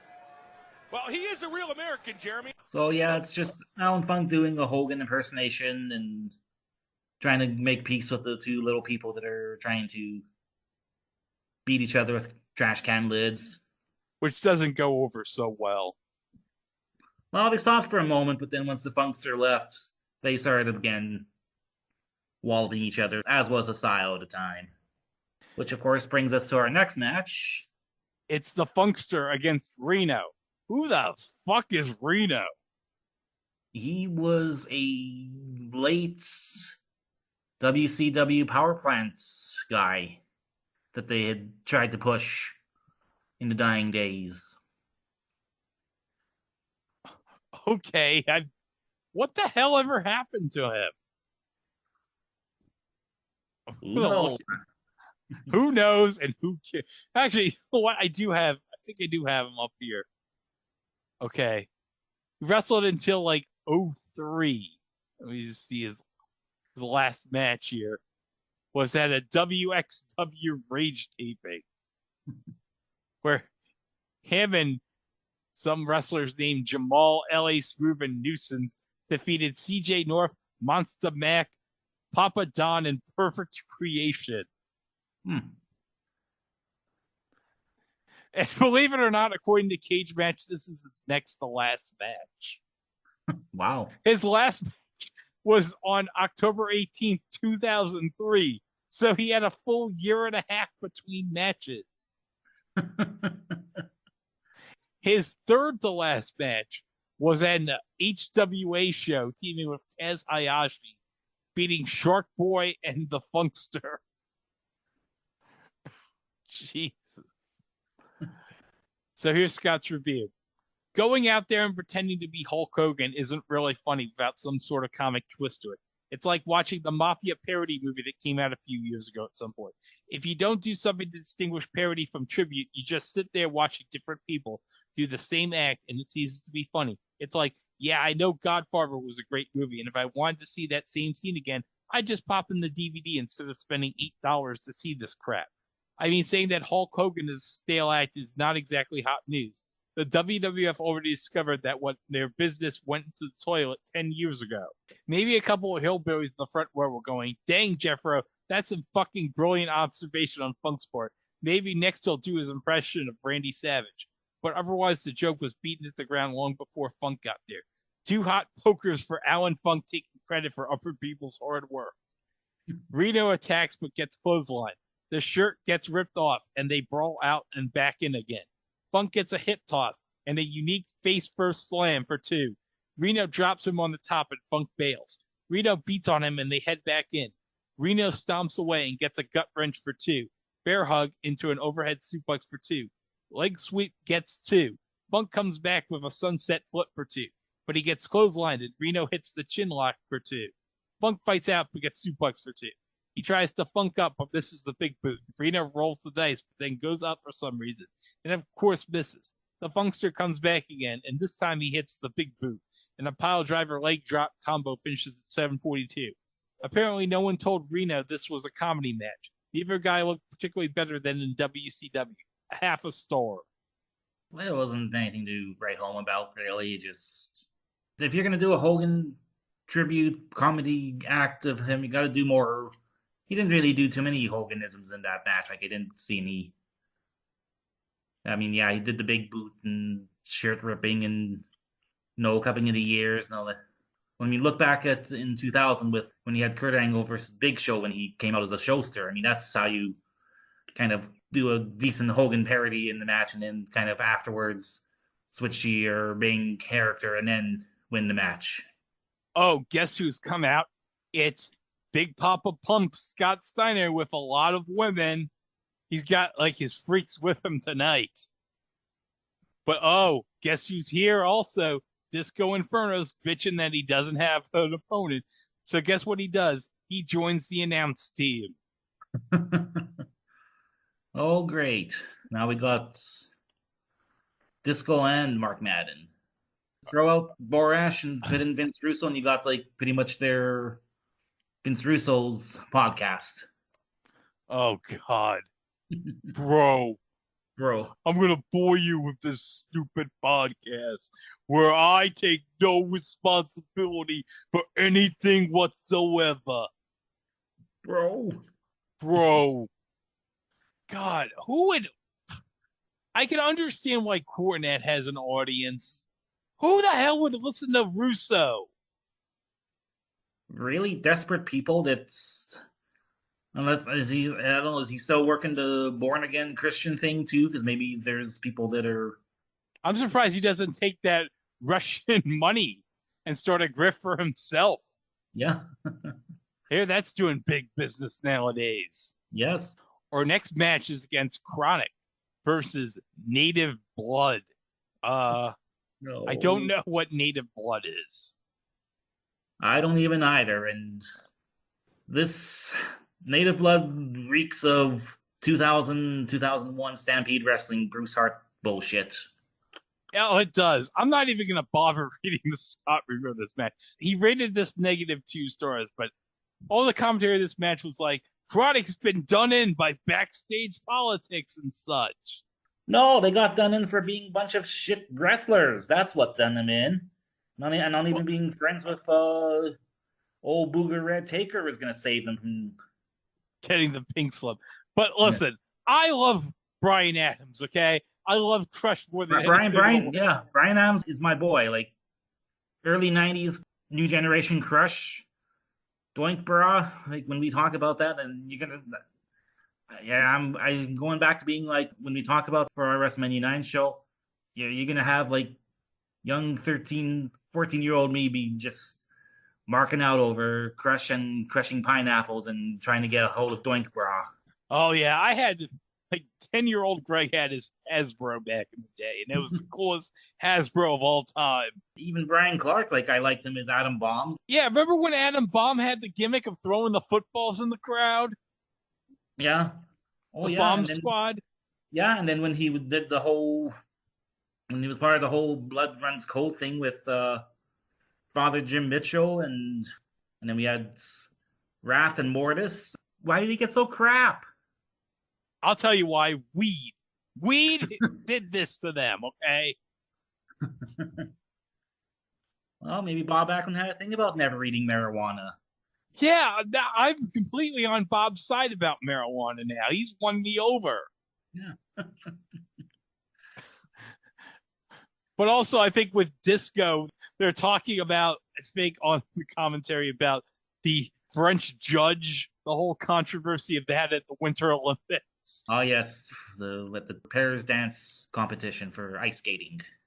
Yeah, I know that was like a national issue.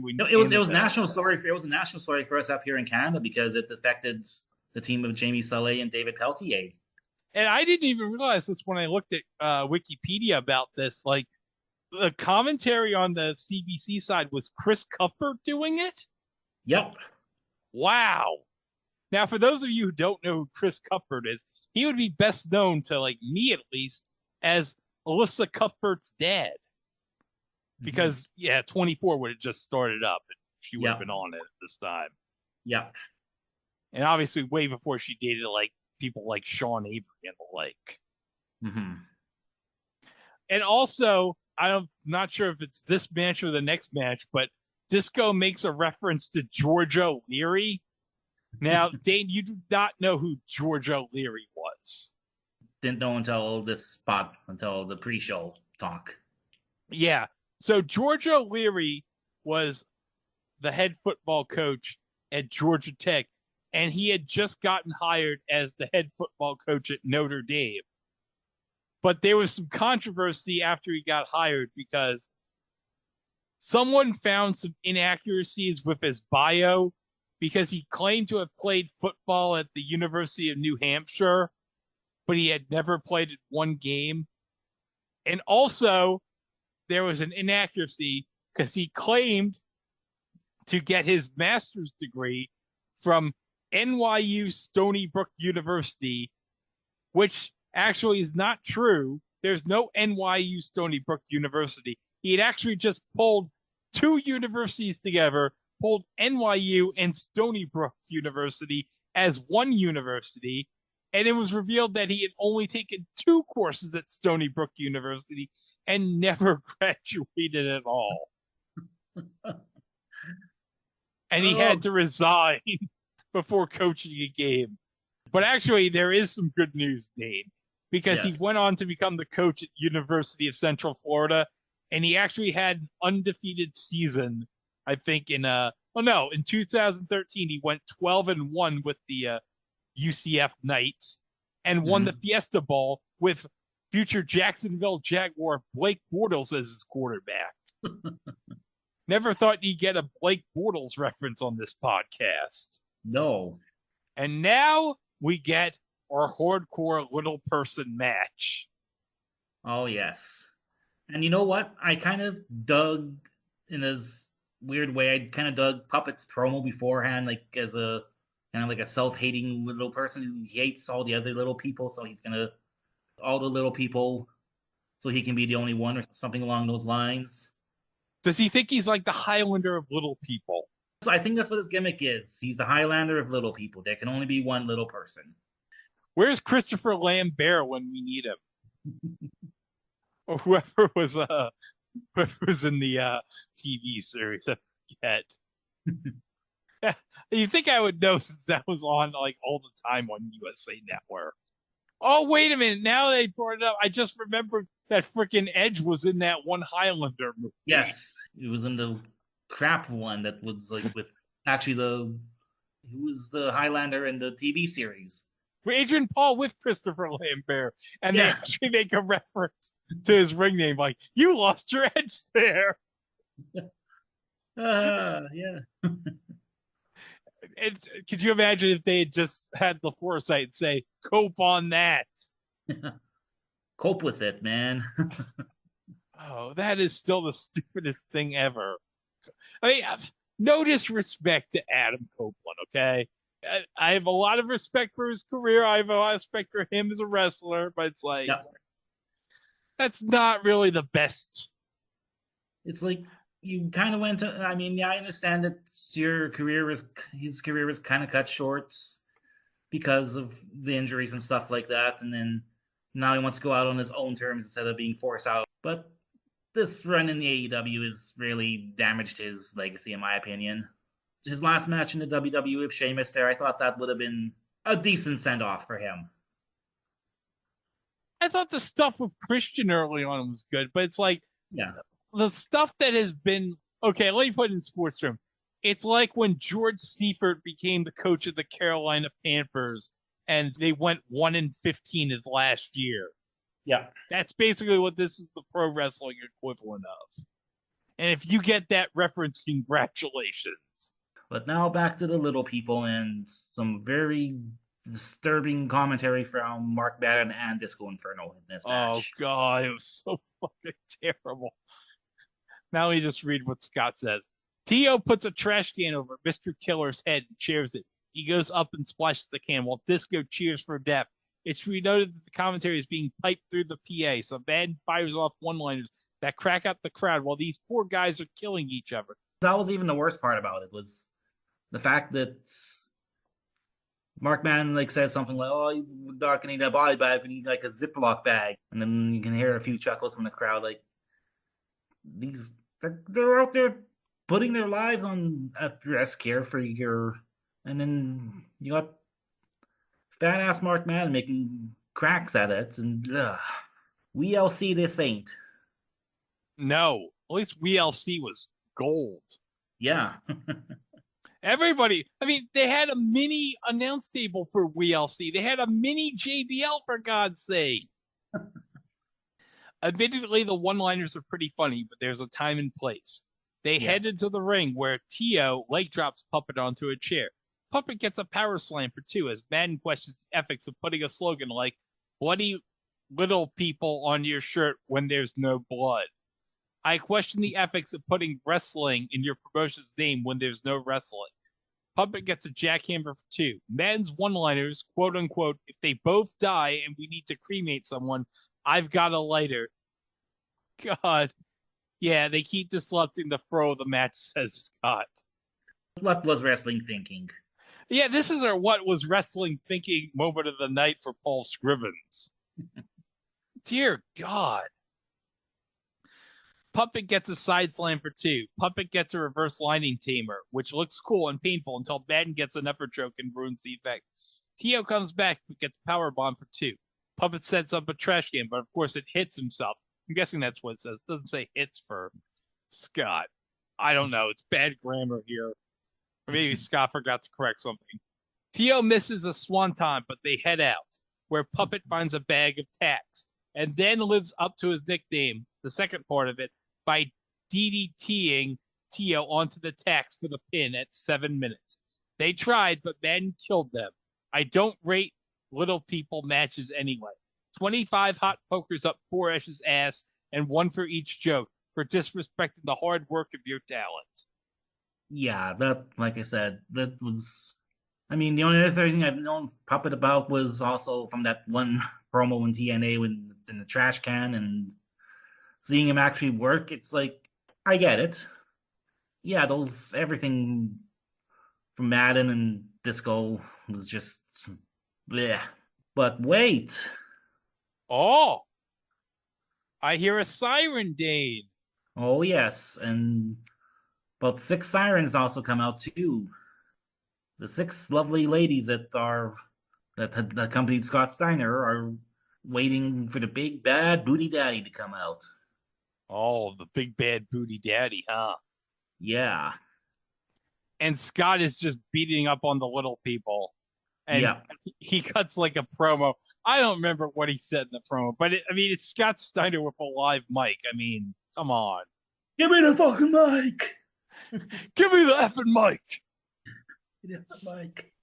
But then I think he calls out Disco Inferno at least, since Disco was looking for a match. So we got a impromptu beatdown of Disco Inferno by Scott Steiner. Good. Disco deserved it as far as I'm concerned. Yeah. Now let's get into a 3-way match for the Cruiserweight title between Juventud Guerrera, Psychosis, and Eddie Guerrero. Now, this was between WWF runs for Eddie because he had gotten released from the WWF, I think, in late 01. Yeah, I think that's what happened. And then I think he cleaned up and then came back in late 02 or early 02 because I remember him having the brief feud with Austin before Vince decided, hey, pal, how about we put you and Brock Lesnar in a match on Raw for the King of the Ring qualify? And Austin was like, nope, and went home. Yeah. I do remember, though, before that, when Eddie came back, he had that feud with RVD for the Intercontinental title. And they had that match on Monday Night Raw, I remember, for the ladder match. It was in Edmonton because we had bald dumbass in an Oilers jersey try to storm the ring, and I think Eddie gave him a good kicking. Oh, yeah, I remember that. Piece of shit. Maybe they thought, actually, at first I thought it was Austin, but no, it was just, like I said, just some random fan dumbass. Now let's get into Scott's review for this match. Eddie looks awesome. 3-way lockup. They all chop away. Eddie tries to powerbomb Hoovy, but apparently he learned from Kidman. They bail, and Cy follows with a plancha. Back inside gets a leg lariat on Eddie for 2. Front suplex gets 2. He misses a charge, and Hoovy and Eddie go to the top. Alvarado and Eddie gets 2. Eddie responds with a backbreaker and pounds both guys. He gives Cy a brainbuster for 2. The throw one guy out, do a move on the other guy dynamic here seems kind of forced. Hoovy chops at Cy and gets a pump handle slam for 2. Eddie seals it 2. Eddie backdrops Cy and chops Hoovy down, and again gets a backdrop for 2. Hoovy bails, leaving Cy to bulldog Eddie for 2. They set up for a German suplex triple spot, but then change their minds and move on. Hoovy gets a missile dropkick on Cy as the match dies by the second. Mr. Oblivious Jeremy Borash gives much love and respect to his cruiserweight homies, despite sticking them in a death slot on the card after Scott Steiner, the biggest star on the show. Hoovy bails while Cy works on Eddie's leg in the laughable tease of psychology. Hoovy comes back in with an elbow on Cy for 2. Eddie pounds Cy down, but he and Hoovy suplex Eddie out and then chop each other. GC Bulldog gets 2. He misses the charge and then collides with Cy on a dropkick attempt, and Eddie gets 2. This is just turning into a train wreck. They all head up, and Hoovy suplexes Eddie, and then leg drops both guys for 2. Hoovy's Bulldog gets 2 on Eddie. Tornado DDT gets 2 on Cy. Eddie tosses Hoovy, but gets powerbombed by Cy, and they head up, allowing Eddie to knock him down and finish with the frog splash at 12:45. They weren't just on different pages. They were in different books. 2 stars.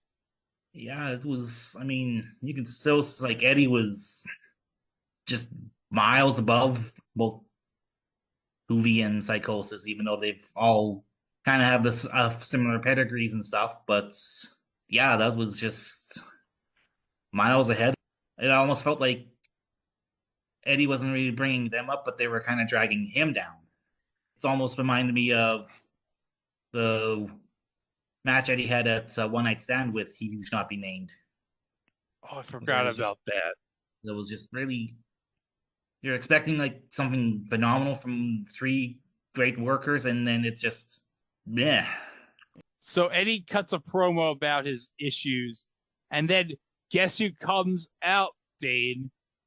And this was a shocker, believe it or not, at the time. It's Jerry Lynn. Yeah, who had just gotten released by the WWF. And he cuts a decent promo, which apparently he couldn't do in the WWF, according to Jim Ross. And it sets up what we think is a match, but spoiler, we're never going to get that match because Eddie's going to go back to the WWF. And then Jerry Lynn just meanders around again and joins up with TNA later.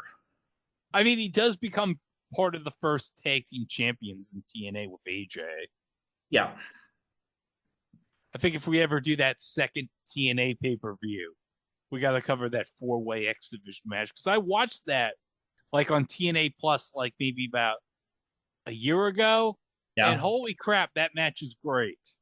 That is a freaking phenomenal match in that 4-way. Yeah. So let's see how I think our next to last match. No, actually, this is our third to last match, believe it or not. So here we go. Because the next to last match is a profit match. So here we go with this. Devon Storm against Sabu. Now, according to Scott, what in the blue hell is this match doing 2 hours into a pay-per-view? I guess you could have put this instead of the little person match. I guess you could have put it there instead and not book the little person match at all. Yeah, but then it'd be stupid not to book the little person match. Yeah, I guess. Stalemate to start, and Sabu stomps away, but gets superplexed by Storm. Elbow gets 2. German suplex, and Sabu bails, but gets a springboard kick, and they go tumbling at. Storm suplex Sabu off the stairs and onto the ropes in an ugly blown spot. But Sabu recovers, and back in. Sabu gets a senton for 2, and into the camel clutch, but releases and pounds away. Blind charge hits boot, and Storm gets a Rana and leg drop for 2. Northern Lights suplex gets 2. Storm hits the chin lock. Backdrop suplex and a moonsault for 2. They head out where Sabu runs into the railing and sets up a table. Storm drops him on the stairs and tries to powerbomb him off the apron, but misses the table by a foot.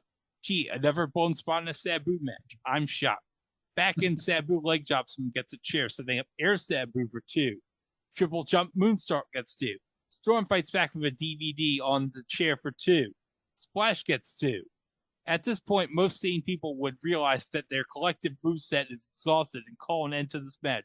But not the WWA. No siree. Oh, yeah, because I forgot, like, Devin tries to set up, like, a powerbomb spot to Sabu with a table. Yep. It completely misses. Storm gets a slingshot leg drop for 2. Storm tosses him and follows him with a tope. Then comes off the apron with a splash. You get the feeling that they're just reaching out. He drops Sabu on the railing after fucking up the first time, which is just silly. He was going for a wheelbarrow suplex onto the railing, which is totally unnecessary complication for such a throwaway spot. I mean, just pick the guy up and drop him on the fucking railing easily.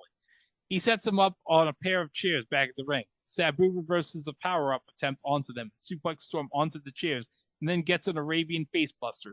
He goes up, but a chair shot sends him out again. They brawl while presumably trying to figure out how to stretch this out even longer. It ends up with Storm laying on a table over the railing and Sabu diving and missing. The camera completely missed the spot, of course. Not even a replay. Back in, Storm gets the Mindbender, your basic suplex variation, as Borash and Madden go all nuts, like he just hit a Stone Cold Stunner or something. Oh my god, he just gave the Mindbender. How could he ever survive? It only gets 2. After that build-up, I was hoping for Sabu to start going into convulsions or something. Even a mere pinfall would be anticlimactic after that hype job. Oh yeah, the match is still going on. I feel like I've been typing this for 20 minutes as is, and I've still got another half page of notes for this match alone. When even the transcript is boring, you've got a problem. Storm goes up with a splash for 2. That's his third splash of the match. Sabu goes up, but Storm follows, and they crash down for no particular reason for a Sabu 2-count. Sabu goes up with a sunset flip, blocked by Storm for 2. The camera just goes completely crazy here, and we miss the whole exchange. Storm chases Fonzie. Yeah, because Bill Alfonso's with Sabu on this show.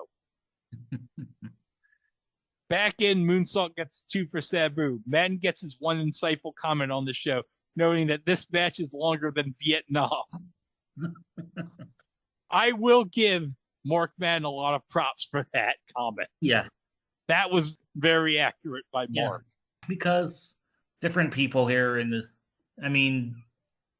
the match with Norman Smiley on the last pay-per-view there, that was a nice, fun brawl.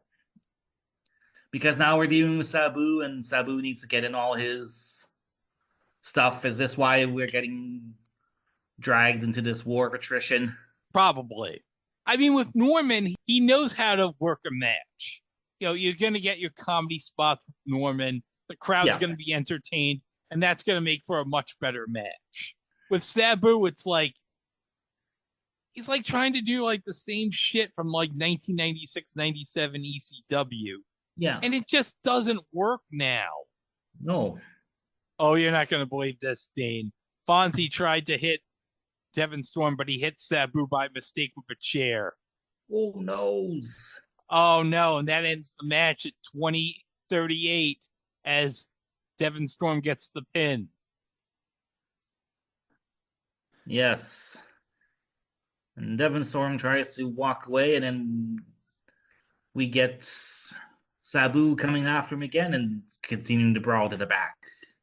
So Scott gave this a 1.5 stars. Oh, Sabu did a jump off a table from their version of the Titantron. Okay. Splashed right onto Storm through the table. So we got our Sabu table spot. Yeah. I mean, it's no Tiffany Stratton diving, doing the prettiest moonsault ever from the top of the new staging apparatus they have on Raw or SmackDown onto half a dozen referees and officials trying to get the hold on Charlotte Flair, but it'll do. I just realized when this pay-per-view was going on, Tiffany would have been like 3. And actually, speaking of Eddie as well, if you remember the story of Dominic being Eddie's illegitimate son, he talked about saying that it was when him and Vicky were separated during his problems. Oh, yeah, that is true. So is this do we get the secret origins of Dominic Mysterio around this time? Oh, my God. You know, if we ever do SummerSlam 2005, you know, the Dominic for custody on a pole match, that's going to be like the fucking greatest thing ever. Where the fuck is Vicky? Where the fuck is Vicky? I'm sad that for SummerSlam this year, we didn't have like custody of Dominic 2 between Liv and Rhea. That was my pitch the whole time, was Dominic on a pole between Liv and Rhea. This would be better. This would be so great if Dominic at the end of the match pulls an Abe Simpson and says, "Girls, you can both marry me. You can both marry me. Girls, stop." So, if you want to know, Scott gave 20 hot pokers for Borash, 1 for each minute, plus another 15, 1 for each blown spot. Oh, gee. Poor Borash. Yeah. I mean, I'm glad that he kind of now has got his own groove now with producing things with the WWE, and he's actually not too bad because him and Vic Joseph do the commentary for the matches on that LFG show on A&E. Oh, I haven't even watched that LFG show. Yeah. And then Joe Tessitore does the summaries as well, too, like how they do in the reality shows, like explaining what's happening in the scene and stuff. Well, that's going to make me want to watch it, because I'm certainly never going to watch the Evolve show because Peter Rosenberg's on it. And yeah. Peter Rosenberg's like, no, I will not fucking listen to that guy on anything. And listening to Borash on the LFG, it's like, why not use him for Evolve? Like, it could have been him and, because they got Robert Stone as the color on Evolve. I was today days old learning that he was Robbie E in TNA when they did their Jersey Shore gimmick there. Oh, yeah, because I was going through some of the 2010 TNAs, and I've gotten through. Robbie E has had some matches with Jay Lethal. He had like a Jersey Shore match with Jay Lethal because they're both from Jersey. Yeah. Oh, God. Now, Dane, I don't think you got this on the YouTube version that you watched. I don't think so, but we'll see. There was an interview with Larry Zbyszko. Oh man, I'm. Sounds like I might have missed out on some gold. Okay, so let me review what Scott says here. And now to liven up the pace of the show, it's a Larry Zbyszko interview. Who the fuck cares what Larry Zbyszko has to say about anything? You take that back, Scott. Yeah. I mean, I'd listen to Larry Zbyszko do like a spoken word album of like today's hits. Oh God, could you imagine Larry Zbyszko doing a spoken word album, like saying the lyrics to like Olivia Rodrigo songs or something? Yes, exactly. Or like, I don't know, Sabrina Carpenter, all the hits. Can you imagine him saying the lyrics to Espresso? Like, too bad your ex don't do it to you. Too bad your morning coffee brew it for you. Ha, ha, ha, ha.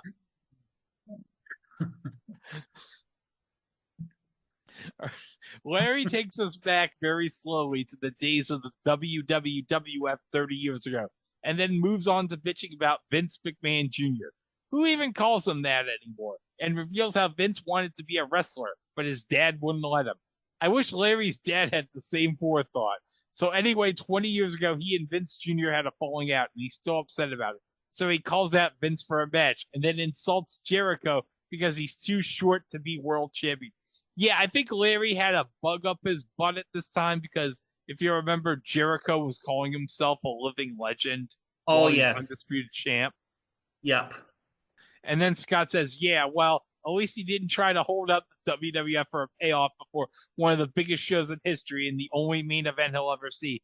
And then F. Vern Gagne's daughter to become champion of a dying promotion once he realized he'd never get back with the WWF as a result. And then go on some 2-bit indie pay-per-view griping at Vince because he's a has-been who never was without a job. This is what happens when he like... Geez, Scott is going insane. God damn. This is we're getting into like John Cena and Cody cutting the promos on each other here the last Raw here where Cody's like, you made a guy that no longer here really rich, and then Cena's like, yeah, well, at least I make billionaires not steal their kids' money. You know, Cena in this is like very into George Costanza. I had sex with your wife territory at this point. So Scott gives Jeremy Borash 29 glorious hot pokers up the ass for unleashing Larry Land on us. One for each year that Larry's been around to pour the shit out of audiences around the world. Oh my God. Oh yeah, Lenny and Lodi are still here. Oh, great. Because guess who comes out to beat up on the ambiguously gay duo? Oh, Rick Steiner, which, oh my God, what a shocker. Rick Steiner going after the LGBT community. Yeah. That's unheard of. No, that's, yeah. And who's going to be his ally for Ernest the Cat Miller? Really? Somebody called his mama, I guess. Yeah, somebody called his mama. I will say, Ernest the Cat Miller, I will not say a bad thing about Ernest the Cat Miller. I love Ernest the Cat Miller. Yeah. I think he had like one of my favorite Royal Rumble spots in history. Do you remember that?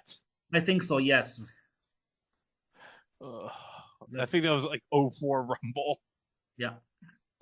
We have an impromptu match here between Lenny and Lodi and Rick Steiner and Ernest Miller. And Scott says, pardon me while I shit myself with excitement. Tremendous surprise. Miller wins.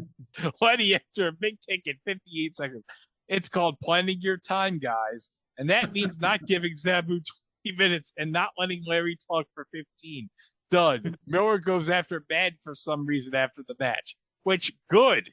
Was there some underlying heat from in between WCW or something? Because that just seems out of place. I mean, but good, but out of place.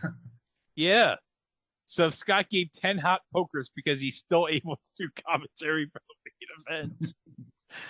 And now our main event for the WWA World Heavyweight Championship between the champion, Jeff Jarrett, against the former Grandmaster Sexay, Brian Christopher. Who comes out to the old Too Cool theme. Yeah, which I guarantee you they did not get the rights to.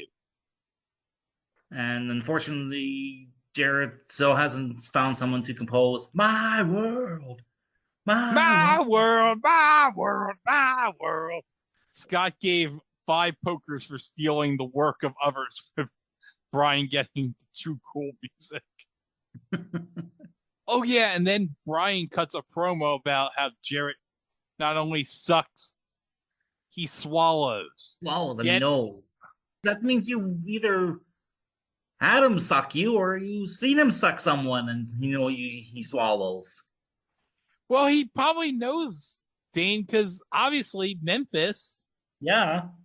He might have seen some shit in the back. That's almost the same as the George Costanza, I had sex with your wife. But it's also reminiscent of Kurt Angle at One Night Stand there where the crowd's on, you suck dick. And then Kurt's like, your mother taught me how. So, your mom taught you how to suck dick. Okay, Kurt. That's kind of a self-owned, but okay. Scott says, has he ever actually witnessed and or experienced Jarrett taking another man's love seed? Or is he just spreading malicious rumors about him? Because there's nothing worse than a rumor monger. They trade stall tactics to start. Christopher dumbs Jarrett and falls with a baseball slide and some dancing. Back in, he gets the drop kick for 2. Sunset flip gets 2. Neckbreaker gets 2. Jarrett fails and they fight into the crowd, a fight which Jarrett wins. Back in, Brian misses a charge, and more stalling results. Jarrett whips him around the ring and gets a body press reverse for 2. It's like one of those classic Funk Briscoe matches. Alan Funk and Jerry Briscoe, that is. Sleeper burns some more time, but Christopher gets his own. The essential irony of the sleeper reversal spot, whereas once the babyface almost tasted the sweet caress of oblivion, soon the tables have turned, and now the heel dances with darkness. Huzzah, scoundrel. Why, yes, I am bored with this review. Oh, and I also want to say, during this match, Madden, makes a joke about how Christopher is Jerry's kid, and he, uses it to make a joke about Jerry's kids all throughout the show. Ooh. Oh, that is horrible. He's all yours, Pittsburgh radio. Yeah, he's your problem. Although apparently I think I read he finally retired, so... Oh, good. So it's one of those why now, why not 20 years ago things. And right before maybe Aaron Rodgers is going to be in Pittsburgh, too. Powerbomb on the floor, and they brawl again. And shock of shocks, the ref is bumped. Didn't see that twist coming. Christopher chairs Jarrett and gets the hip-hop drop. No ref. A second ref comes in to avenge the unavengeable. But the refs end up arguing. Yeah, the refs are just fighting over themselves. Did you roll bad blood from the full invitational battle royal? Possibly. El Kabong gets 2 from Jarrett. And after a 3.5-star ref fight, the stroke finishes at 13-17. Free at last. Thank God Almighty, I'm free at last. 2 stars. 2 hot pokers up Borish's ass. 1 for each referee. It wasn't horrible, but it wasn't anything to write home about. I mean, I was being foolishly optimistic and thinking that it's okay, we gotta try and build new stars here, but obviously I think now we're building towards some kind of Jarrett versus Steiner match down the line in the other shows, so or does Jeff take the title into TNA and somehow the lineage of the WWF title becomes part of the NWA title somehow? Oh God, that means freaking technically, who the hell is the NWA champion right now? Is it the former Bram that's still champ. Bram, as in multi-year contract deal, Bram? Yeah, he's still the NWA champion at this time. What a show. I mean, the first show, it was fun to watch. It was fun to watch, and then the second show was just a real mishmash of stuff that's could have really not been there. Like, could have taken off about 10 minutes of that Sabu Devon Storm match. Didn't really need Rick and Ernest Miller versus Lenny and Lodi there. Or if you did, put them instead of Chronic versus Team Navajo there. I just wonder how different this pay-per-view would have been if Savage had no-showed. Talking about doing in the theater, like, was there anything even in Las Vegas at the time that could have held a respectable size crowd? I mean, if you were trying to book the MGM Grand, but it's not like McManus would book like the MGM Grand. Yeah. So I don't know. I think like WWA, they last like another year or so. Yeah, I think this was the only US show that they did, so that probably tells you how much of a success it was in terms of buy rates and probably even just overall money made, I guess. But you know what? We at least got Puppet. We got Puppet, we got Tio, we got Nightmare Fuel, Bananas and Pajamas. Yeah, the fruits and the suits. Fruits and suits. We got a fun Norman Smiley Devon Storm match. We had Devon Storm on commentary. If it had just been that first show, I'd been like, you know what? For a one shot, this was good. Yeah, and like I think that was the original plan, was like just for them to do like a tour of Australia and UK. But then I think they overshot with their attempt to go into the US there and just kind of fell apart at the wheels. That's going to do it for this episode of the Squared Circle Time Machine. But next time, Dane, for reals, we're going to stay in Las Vegas. We're going to go back another 9 years, and we're going to finally do WrestleMania 9. From Caesar's parking lot. But we're going to have the world's largest toga party, so we got to bring some togas for the episode. Togas, bring them all. I still say, for WrestleMania this year, somebody's got to come in a toga. They need to do... Why aren't they doing a toga-themed after, like, now that they announced all those at their after parties or whatever they have during WrestleMania week now, that they have, like, the 4 events that they're, like, at the... Why isn't one of them, like, toga-themed? Why aren't the Slammies going to be toga-themed? Yeah, that's what I want to know. Why isn't the Hall of Fame toga-themed? Yeah. How about instead of doing that comedy show with the racist comedian guy who called Puerto Rico garbage, we have a toga-themed party. Yeah, toga-themed after party. God, throwing away money. We're giving WWE these $1 million ideas. Yeah. But next time, we're going to talk about 2 doinks. 2 doinks. Were there 2 doinks? Was it an illusion with the 2 doinks? We don't know. We don't know. And then we'll have Giant Gonzalez making his auspicious debut. Oh, first and last WrestleMania for Giant Gonzalez. AKA that match where everyone says, that happened with The Undertaker? Yeah, it did. Yes, it did. Plus, we got from the Far East that Yokozuna from Japan, wherever Fuji brought him from, challenging Bret Hart for the WWF title. And I guess what then ended up being the actual main event that was pretty much given priority once it was announced.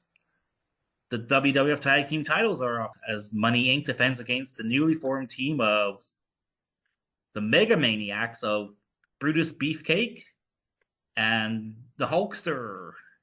With Jimmy Hart in their corner? What is going on? Well, we'll find out about that in our next episode of the Squared Circle Time Machine. I'm Greg, that's Dane, and we'll see you with our next episode. WrestleMania 9, coming next time.